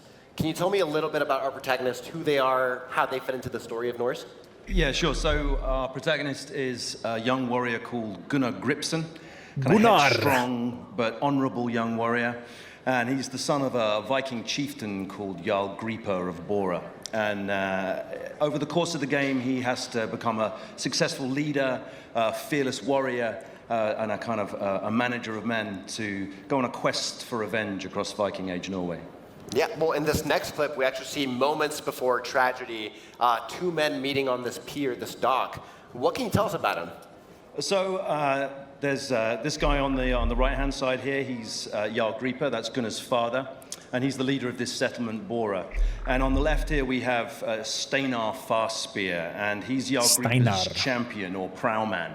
And in this scene, which is quite early on in the game, he's been away visiting another Viking chieftain, doing a diplomatic mission, and he's just returned home, and he's being greeted by his Jarl on the dock. And there's, you know, like Gripa's quite pleased to see him, but probably shouldn't be, because Steinar has malicious intents, and Gripa's day is going to get pretty bad. Yeah, we do see that betrayal by Steinar. Can you give us a little bit more context into what leads to this pivotal moment? Well, Steinar is an ambitious man. He's a true Viking, and he believes that Jarl Gripa has grown soft. He would rather trade and grow crops rather than do the more traditional Viking pastimes of raiding and going to war. And so Steinar decides... I have to say that trading and making tools and sell them was the stronger side of the Norsemen.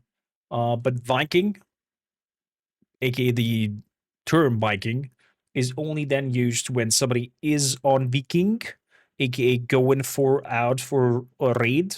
Although there's also translations and the things that as soon as you are on board of a longboat or ship, you are technically a Viking because you're going on a Viking, you're going on an exploration, on an journey, and yeah, it's a very weird medialization of the Norsemen, depicting them only as warmongering people. Of course, they did a lot of that as well, but still, it was not the main thing in their culture that they did. Decides to betray his Jarl and take the high seat of Bora and Bora itself for himself. This forces Gunnar and his twin sister Sigrid and Gripa's sword brother Arn to have to flee and escape Bora to save their lives. Yeah, so then we see after they escape, the beginnings of an alliance. Can you tell us a little bit about who the person that we see next is and how they sort of fit into the puzzle? Yeah, sure. So this guy here, he's called Jarl Egil. And Jarl Egil is Gunnar and Sigrid's uncle. And after Steinar's betrayal, they flee, they go to his settlement of Kaupang, and they ask him for help. And he says, I will give you a small piece of land, I'll give you a ship and a small crew and resources. Go, build a reputation for yourselves, bring warriors to your side, and when you're strong enough, we'll join forces and we'll go and take the fight back to Steinar and take back your birthright. Okay, so it begins basically by you going into that situation where Steinar comes back, kills the Jarl, takes over the settlements, and that becomes like your main target. And then you flee into a different region where you get a plot of lands and a little bit of to start building. And I guess that's where the effects of base building and customizations and whatnot come into play, where you recruit soldiers. I hope, in a sense, that we get multiple soldiers and not hard scripted characters, because I would like to have been Gunnar, I think Gunnar was his name, the main protagonist, the focus on him and have a multitude of characters that you can draw in, because I can then name chat after all kinds of characters and see who sees it through till the end of the saga. We do see the beginnings of that settlement in the next clip. What sort of tools can players use to, sort of customize and make their settlement their own? So the management part of the game is quite huge compared to other games in this genre. It's sort of like 50-50 between management and combat. Your ultimate goal is, of course, take your little piece of land, grow it out to be a formidable village. And one of the key elements is the workers. What we call sort of like the main workers, or blacksmith, seamstress, and huntsman are the main workers in this city. Something like the scientists, the engineer, and whatnot in XCOM. And they do all the crafting, all your items, weapons, utility items. Most of it is crafted in your village. And of course, you have something we call projects, All the buildings in the village that you sort of like make throughout the game also come with projects that you can sort of like upgrade them. Okay. So as an example, for the blacksmith, the forge, you can make a charcoal kiln to produce more iron, like resources. You can make a whetstone to make your blades bite better. Okay, so basically all the buildings have little upgrades that you can add to, I don't know, make a higher output or the quality of the item. We'll have to see whether this is any good or not. Of course, with all the announcements game, we have to see if they're good or not. They all look good, but in the end, it comes down to gameplay and actually have the game in our hand. Now just want to, get a feeling what is up for us in the near future in terms of games and whatnot. Do more damage. So yeah, the settlement stuff and the management part is plays a great part in this game. Awesome. Then the other side of that, we see a montage of combat, including all sorts of status effects like momentum, crippled, bleed. What sort of tools do players have at their disposal to get the upper hand in the combat side of things? I shot at the back there. Well, we have 5 combat classes in the game. I'll talk a bit about them a bit later. But for combat, I would say the most important thing is positioning. Every unit reacts to their closest threats, so you won't be able to run up to someone and backstab them because they will actually turn and face you. And this is where status effects comes in to lock people down, so you're able to start flanking them and doing backstabs and all that kind of stuff. So basically from what we see in War Tales, right, with the percentage to attack, percentage to hit with ranged weapons, where you bind people in one-on-ones in order to flank or run behind them and attack from behind. Okay. So as soon as you use engage, cripple, dazed, or get some status effects onto an enemy, your other allies will be able to flank them, hitting them from the sides or from behind.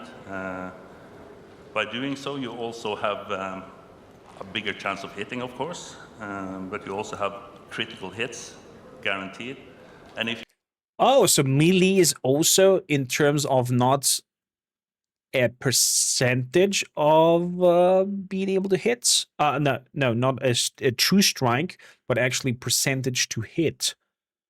I'm not sure if War Tales, for example, is a straight up damage calculation, and there's a percentage for the enemy to block it if they have, for example, guard or whatnot, or a shield or something like that. It would be interesting to have it in XCOM mechanics for melee one-on-ones of like missing or blocking. That might be harsh in strategical planning. If you kill someone, it's also triggers an execution. Executions heals the guy who actually does the execution, but it also gives something called momentum to every ally on your party. Okay, so we have executions. Continuously going on your Herdman is important because it deals extra damage the next turn. So it's great. Very cool. It seems like you kind of get that snowball effect. Next up, we see a glimpse into the character classes, item forging, and someone actually joining our warband. What kinds of characters can players recruit as their herdmen? And as a follow-up, what is a herdman? A herdman is sort of like your Viking entourage. I would say, if you're familiar with games like XCOM and stuff, your combat roster. It's where you pick your warriors to go into battle with you. There's several ways to come across these herdmen throughout the game. Some are by visiting neighboring villages. As soon as you start growing your own name, growing more powerful, people will come and join you. Interesting. Force says, I don't know about all the announcements necessarily looking good. It's a matter of opinion, 100%. It depends on your tastes, the genre of the game, the art direction of the game. I'm totally there with you. Also says, I'm not keen on the percentage to hit chance in general. I'm one of those people who tend to blame the game for failures caused by RNG. That is 9% chance to hit. XCOM, straight in front of them, shotgun, and he misses. I get it. A lot of people like the more direct damage situation where you do damage and then put your strategy around that because okay, your attack will do X amounts or their attack will do X amount and have to react to that instead of like having a chance to hit. I guess it's as you mentioned a flavor style thing over there. That's up to you, Force, if you want to stop or not. Other ways is through missions. You can end up saving someone that becomes a herdman, or through events in the village. They're passing through and really like what they see and join you, basically. Now, before we go to the next clip, I want to ask you guys, what class would you guys be if you were in Norse? That's an interesting question. What class would you be, Vikings, if you would be in the game or in such an XCOM-like situation? Would be an archer, would be frontliner with shield and spear, would be trying to be a scout and sneak around, and would not. ML says, I'm forged by Battle Brothers, RNG or bust. No RNG means you can figure out too much. You like the Phoenix Point approach? Bullet spread with 50% goes inside the circle, 100% goes inside a bigger circle. Okay, yeah, where you have like the control of where the attack goes. I see. I mean, in a sense, is a hidden percentage scale there. Only it gives you the feeling of being able to control where your shots go. It's more interactive in a sense. It's more interactive in a sense, but in bottom line, kind of like the same thing, only that lets you aim yourself instead of telling your percentage. Die immediately, charging the front line with 2 axes. So kind of like a berserker class, Golden. I'll be somewhere else in an XCOM situation. Seems dangerous. Fair enough. Probably what makes Phoenix Point system better to me is also that it's not all or nothing, at least for most weapons. I see. Yeah, I'm not sure how it would work in this occasion. That the game will be probably a lot of melee focus. Probably see some spear throwing. Most likely there will be some bow shooting. Maybe some axe throwing and knife throwing. But I don't think a system where manual aiming comes to play would be a nice game loop for a melee-heavy turn-based one. Well, Phil? I think, to be honest, I'd like to say that I'd be like a berserker or like, a wrecker with a You and Golden, apparently. The reality is I'd probably want to be as far away from anyone that was going to try and hit me with a weapon as possible. Mm-hmm. So I'd probably be a bogmather and be an archer. At least I could hide in the trees and just shoot people. Talia? That didn't come as a surprise, to be honest. But yeah, I would definitely be a The roast! Berserker, maybe a wrecker with a two-handed axe, doing immense damage. Yeah, that's more me, up front. All right, I love it. Yeah. All right, in this next clip, there's something that stands out to me about how physical the combat gets in the montage, right? Talk to me about how your team used Unreal Engine 5 to sort of make Norse feel very, real and authentic.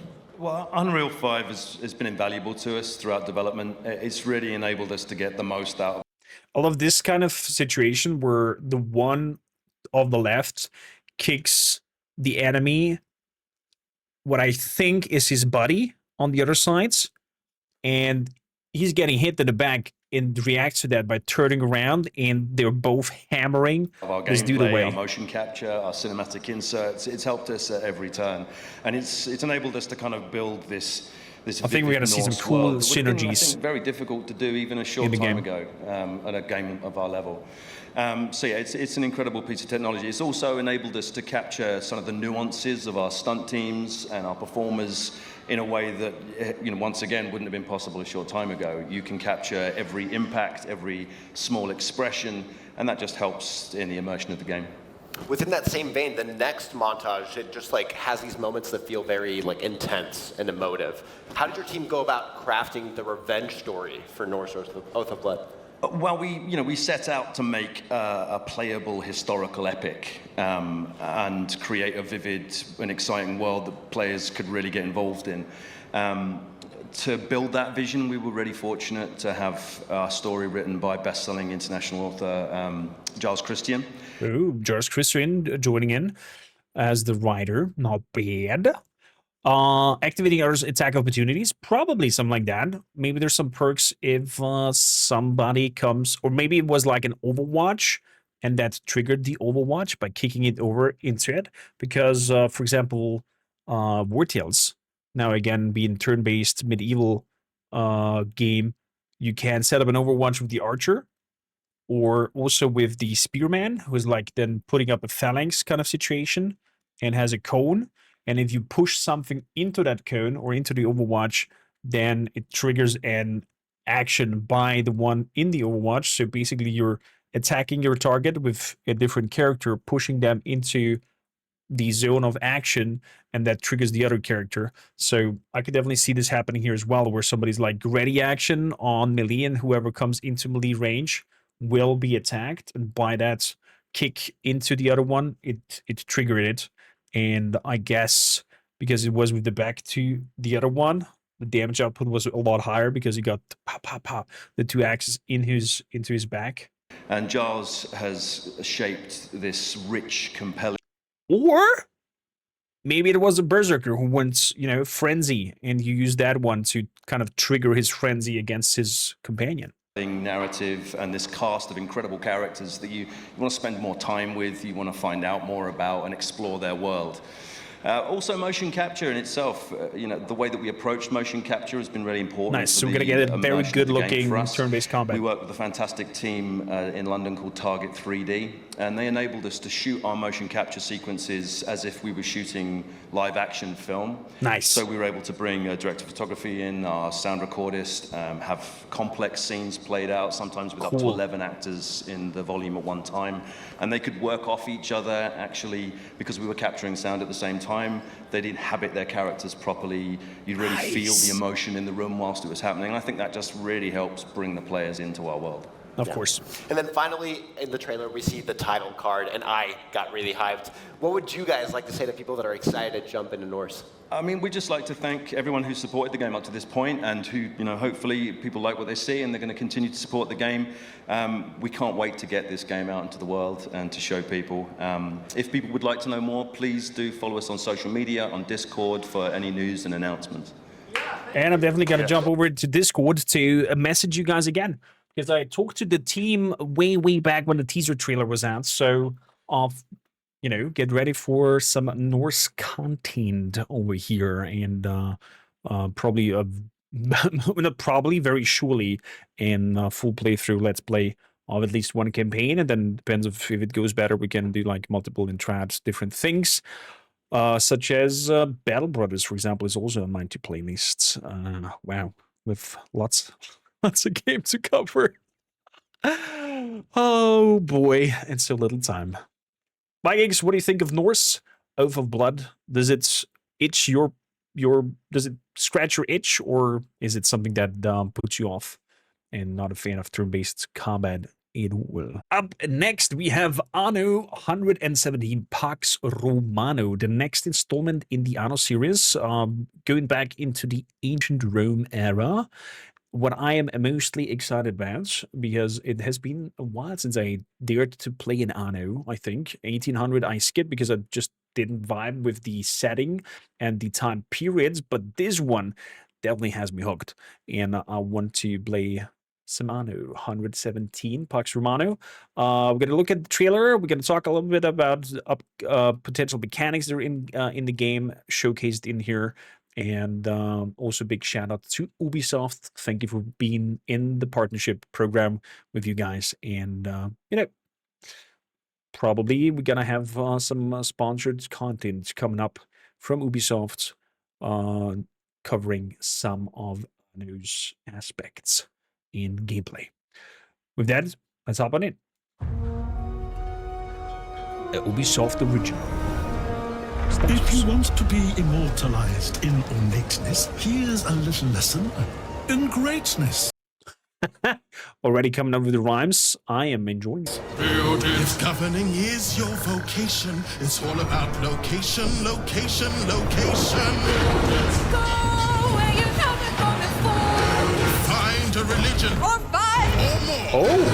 Romanize your territory. I'm going to talk about this in a bit. Keep them Celtic if you please.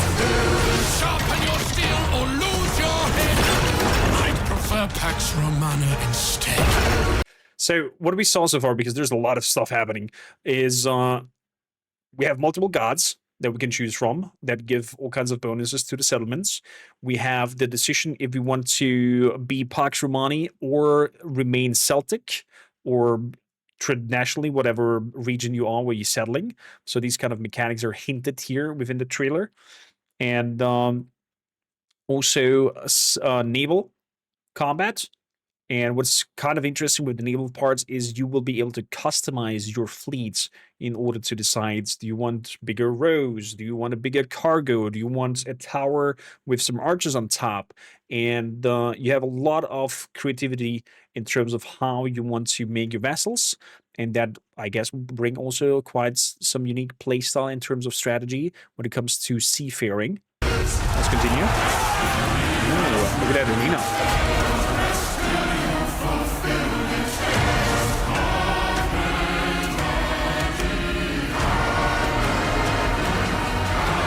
Oh, this looks November 13.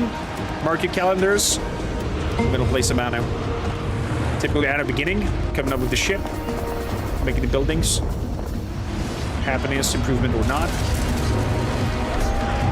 Look at that, different gods.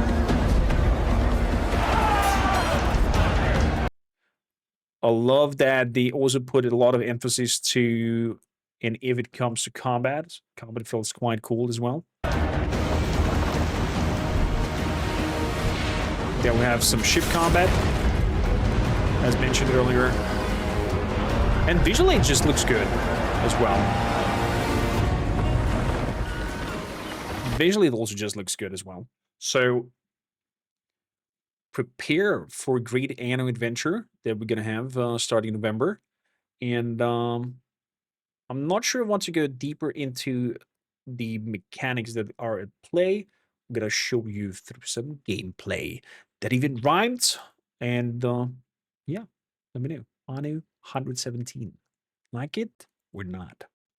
Witcher 4 has become and gotten an Unreal Engine 5 tech demo to showcase us what is possible with the new engine that they're now using and not the red engine that they had used before.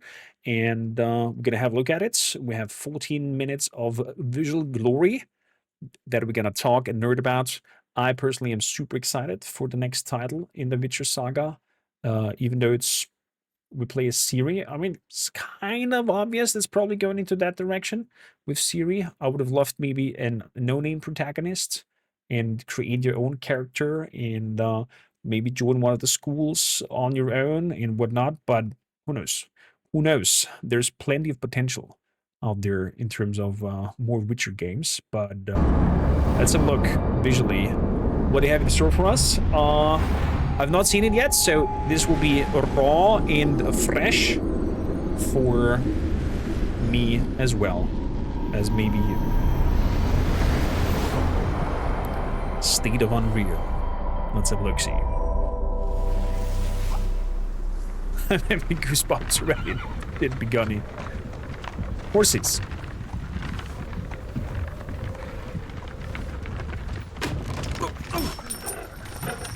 Sleep, is he? The ploughing plonker. Plowing Bring me plonker. pearlies on this blasted pit-ridden tract. He's having a lot of P in his text. Move up the volume a little bit. With fear not dry room. Oi, the devil's after you! Running from! Oh! Something is definitely attacking the wagon. It's looking visually already very impressive. Holy crap!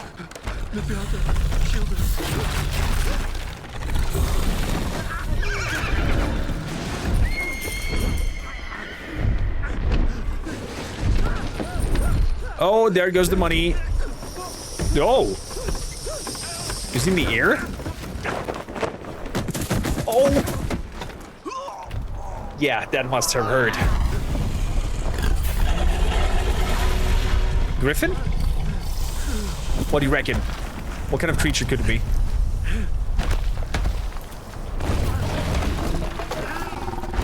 Cockatrice? A worm?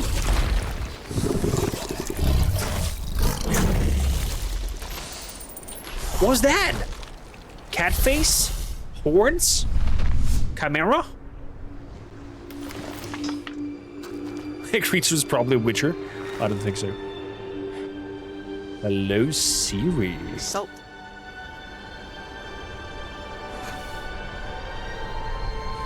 Almost had me fooled, Fruin.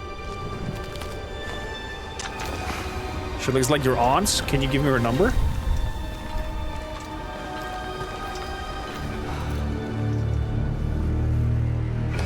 Wow.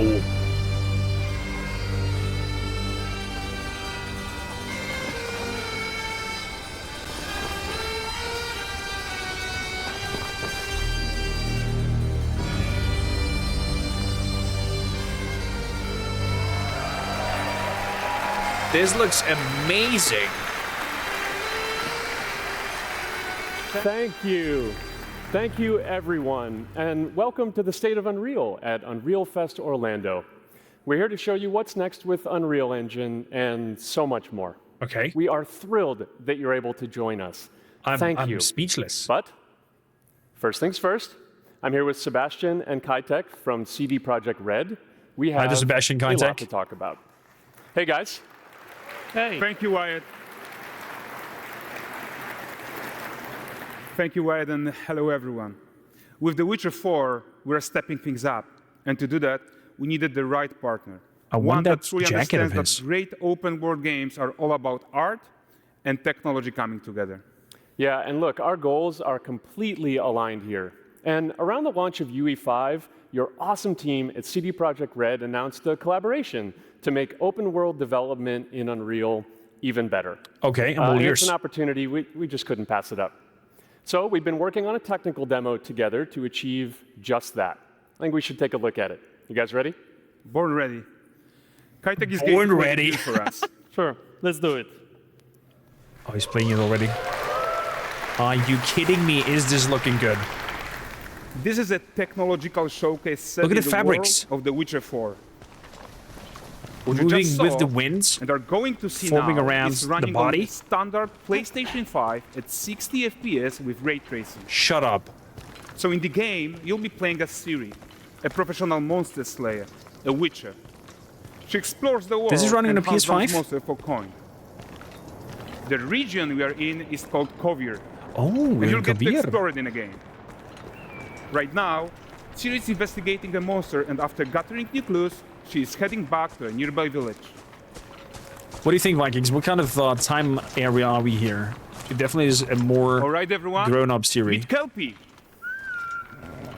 Kelpie. So no roach? Weeds, Kelpie.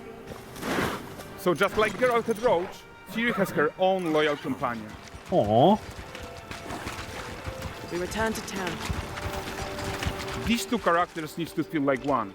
Since you're gonna explore the world on horseback, riding needs to feel seamless, natural, and just fun. Yeah, and to This looks support so that, we're depressing. I'm introducing flabbergasted. multi-character motion matching in Unreal. So Ciri and Kelpie, they're perfectly synchronized when mounting from any angle and speed. And we also support root motion movement. Look on at that Kelpie. cape. So controlling her feels realistic and grounded. And there are also some really nice improvements to our Unreal Kelpie Chaos series horse, Touch roach Solver. plot And guy these is machine-learned Geralt. deformations. So you've got realistic muscles moving and stretching under Kelpie's skin without compromising the performance there.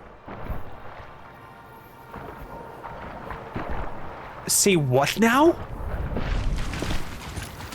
So let's leave Ciri behind for a second and talk about the world itself. So much of the Witcher world is Goosebumps. natural, organic, All over.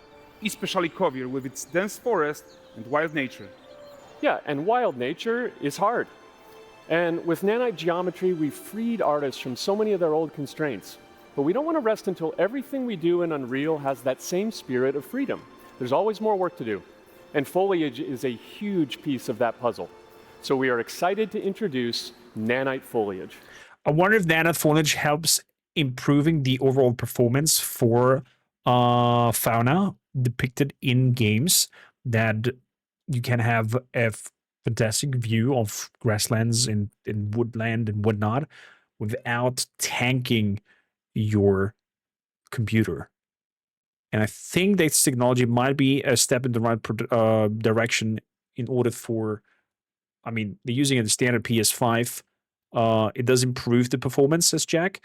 They're using a standard PS5 on 60 FPS and it looks gorgeous. Like, if their PS5 can handle that, my 2080 Ti in my PC hopefully will be able to handle this here swingingly as well. And in order to achieve gorgeous foliage density everywhere, while still being memory efficient, fast to render, we believe that a new idea was needed. Like? So instead of the same hard approach we've been using for the past 20 years, artists should be free to take a nanite approach to foliage, modeling every single leaf and pine needle. Are you kidding me? And the old LOD tricks of the past, they needed a complete rethink. And in their place, it's a new adaptive voxel representation in nanite. It's volumetric, it's fully 3D, it is super fast to render. And these dense clusters of triangles turn into these cubes, which at a distance, they're no larger than a pixel, and they react to the changing light of our dynamic sun and our shadows. Oh my and they allow God, that is artists so to render clever. whatever amount of foliage is needed to achieve their vision without compromise. And no compromise means how ambitious we are when it comes to bringing our vision to life with incredible visuals. But more than that, together with Epic, we created faster way to load the world. We can now bring in more content more quickly for the smoothest possible experience as we fly down to catch up with Siri. Wow. I love the attention to detail, how rich the environment looks like. What I wonder if this is all automatically generated using the Unreal Engine thing, where they're like, okay, this is vegetation, give me paints, blah, blah, blah, like pine trees and whatnot, and just like poof, or this is already handcrafted environment here. I guess it's probably handcrafted stuff, most of it. Still, impressive tech here. Golden says, no bullshit, I think it's probably the best engine to model vegetation. I mean, I didn't see Unity be able to do... I mean, Unity also does some very nice, fantastic things and has its power somewhere else. Just to add it, I'm fairly sure that YouTube compression makes it look worse than running it natively. Probably. Welcome to Valdrest. So Valdrest is a port town, a hub for fishing, trade, and mining. It's one of those places where you can meet shady characters or overhear gossip from other lands. It's also attention where to Siri took the on characters, the detail. Goodness Let's gracious. leave Kelpie here and explore the marketplace and food. And the missus? I'm so excited we can finally show you some of this stuff. Let's see what Valdrest... The drop of the horse looks so smooth. The reaction to the character there on the right in the market stall, seeing her when jumping off. She's like, who's that? Not her again. Oh! The guard apparently reacted to Siri, knowing her, spitting on the ground.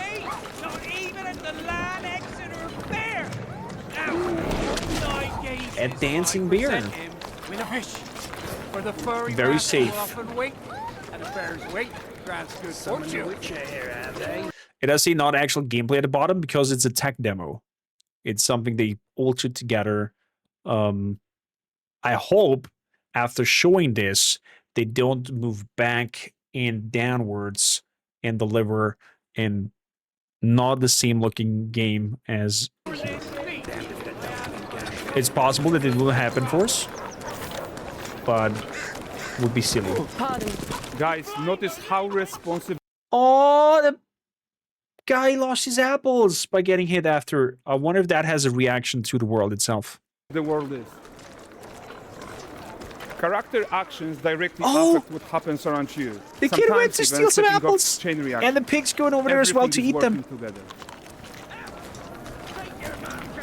What? Oh, look at this poor gentleman being taught how to fly by an angry innkeeper. That's what happens when you cheat at Gwent. Dwarfs, look at call the dwarves. Look at. Wait, he said cheated Gwent. Another round of Gwent. Another round of Gwent. I hope it's in Witcher 4 as well. Last of it, is it? I played Witcher 3 just for playing Gwent, to be honest, not for the game.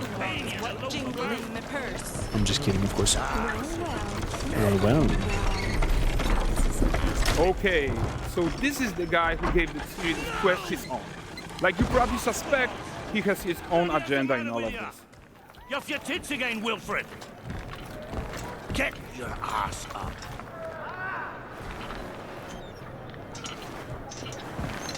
A typical day's toil. Who in? Witcheress. What news of my wagons? No eternity is taking that damn salt to arrive. I found them. And, well, suffice to say, they'll not reach you. As for the salt, I found not one speck. I presume this comes as no surprise to you. Now. Kavir's smuggling trade is of no concern to me. Shush, shush, shush. The manticore that flattened your It was a castle manticore. and devoured your men. Quite the opposite. Manticore? No, them winged hellspawn dwell in the arse end of Creighton, not here. While Siri decides what to do about that merchant, let's take a look at the character technology that powers this marketplace. Why don't we listen in on these fishmongers? They're selling their wares, chatting up customers. Morning, catch this is. Won't find none fresher. Reckon the lady's after one of them. Get this cleaned and gutted for you. You mind, dearest? Into seeing something more. Please tell his fish stinks, and then you get a fish slap in the face, and then a freaking town brawl starts. For those who don't know what I'm talking about, watch Asterix and Obelix. Got mackerel cod, all Brexit's finest. And there is tons of tech at play here, even in a simple market stall. Metahuman tools, improved Unreal Smart Objects, Chaos Cloth, and more. Yeah, and all of this exists to make sure that the gap in quality between Siri and NPCs is as small as possible. Yeah, and closing that gap, it's not just about fidelity, right, but also authenticity. They should react to changes in the world. I don't even know where to them. look because everything is... But the prisoner in Everything is reacting, everything feels so natural. Pillar isn't exciting enough for Valdrest. Let's grab everyone's attention with a circus. Okay.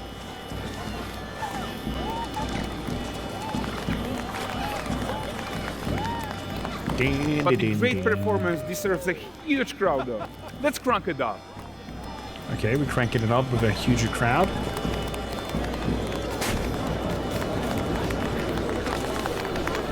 So you are seeing tons of optimizations here to many of Unreal systems, including an entirely new Unreal animation framework, allowing us to fit easily in our 60 FPS budget, not just in rendering, but also with room to spare on the game thread. Over 300 animated skeletal mesh agents all going about their business. And the whole point is to leave breathing room for developers like you to introduce the gameplay and the systems that your players expect, empowering you to make your worlds come to life without Unreal standing in your way. I have to close my jaw. I'm like just jaw dropped here and starting to drool. Oh, I'm not only excited about what I'm seeing here right now, presented with the tech demo of Witcher 4, but my brain thinks one step further about the games we'll be getting and seeing after Witcher 4. You are right. That's the open world RPG that we're making. But before we wrap up, how about one final check-in with Siri?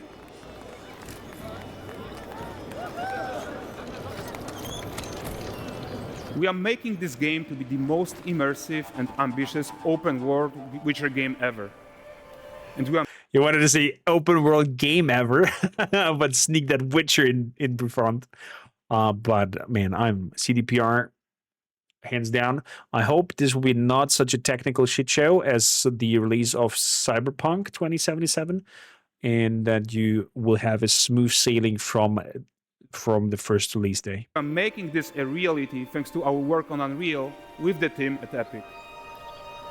I think what we're doing together is going to bring in a new generation of open-world RPGs, and I'm so proud of what we accomplished so far. We are too. That looks fantastic. So we're almost done, but before we go, here's a small gift for all Witcher fans. What is that? A first look at La Nexeta.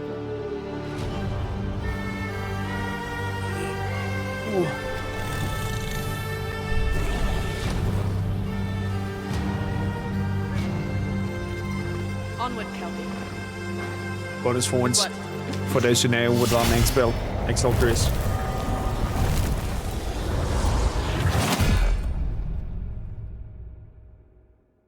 Wow. Just hands down.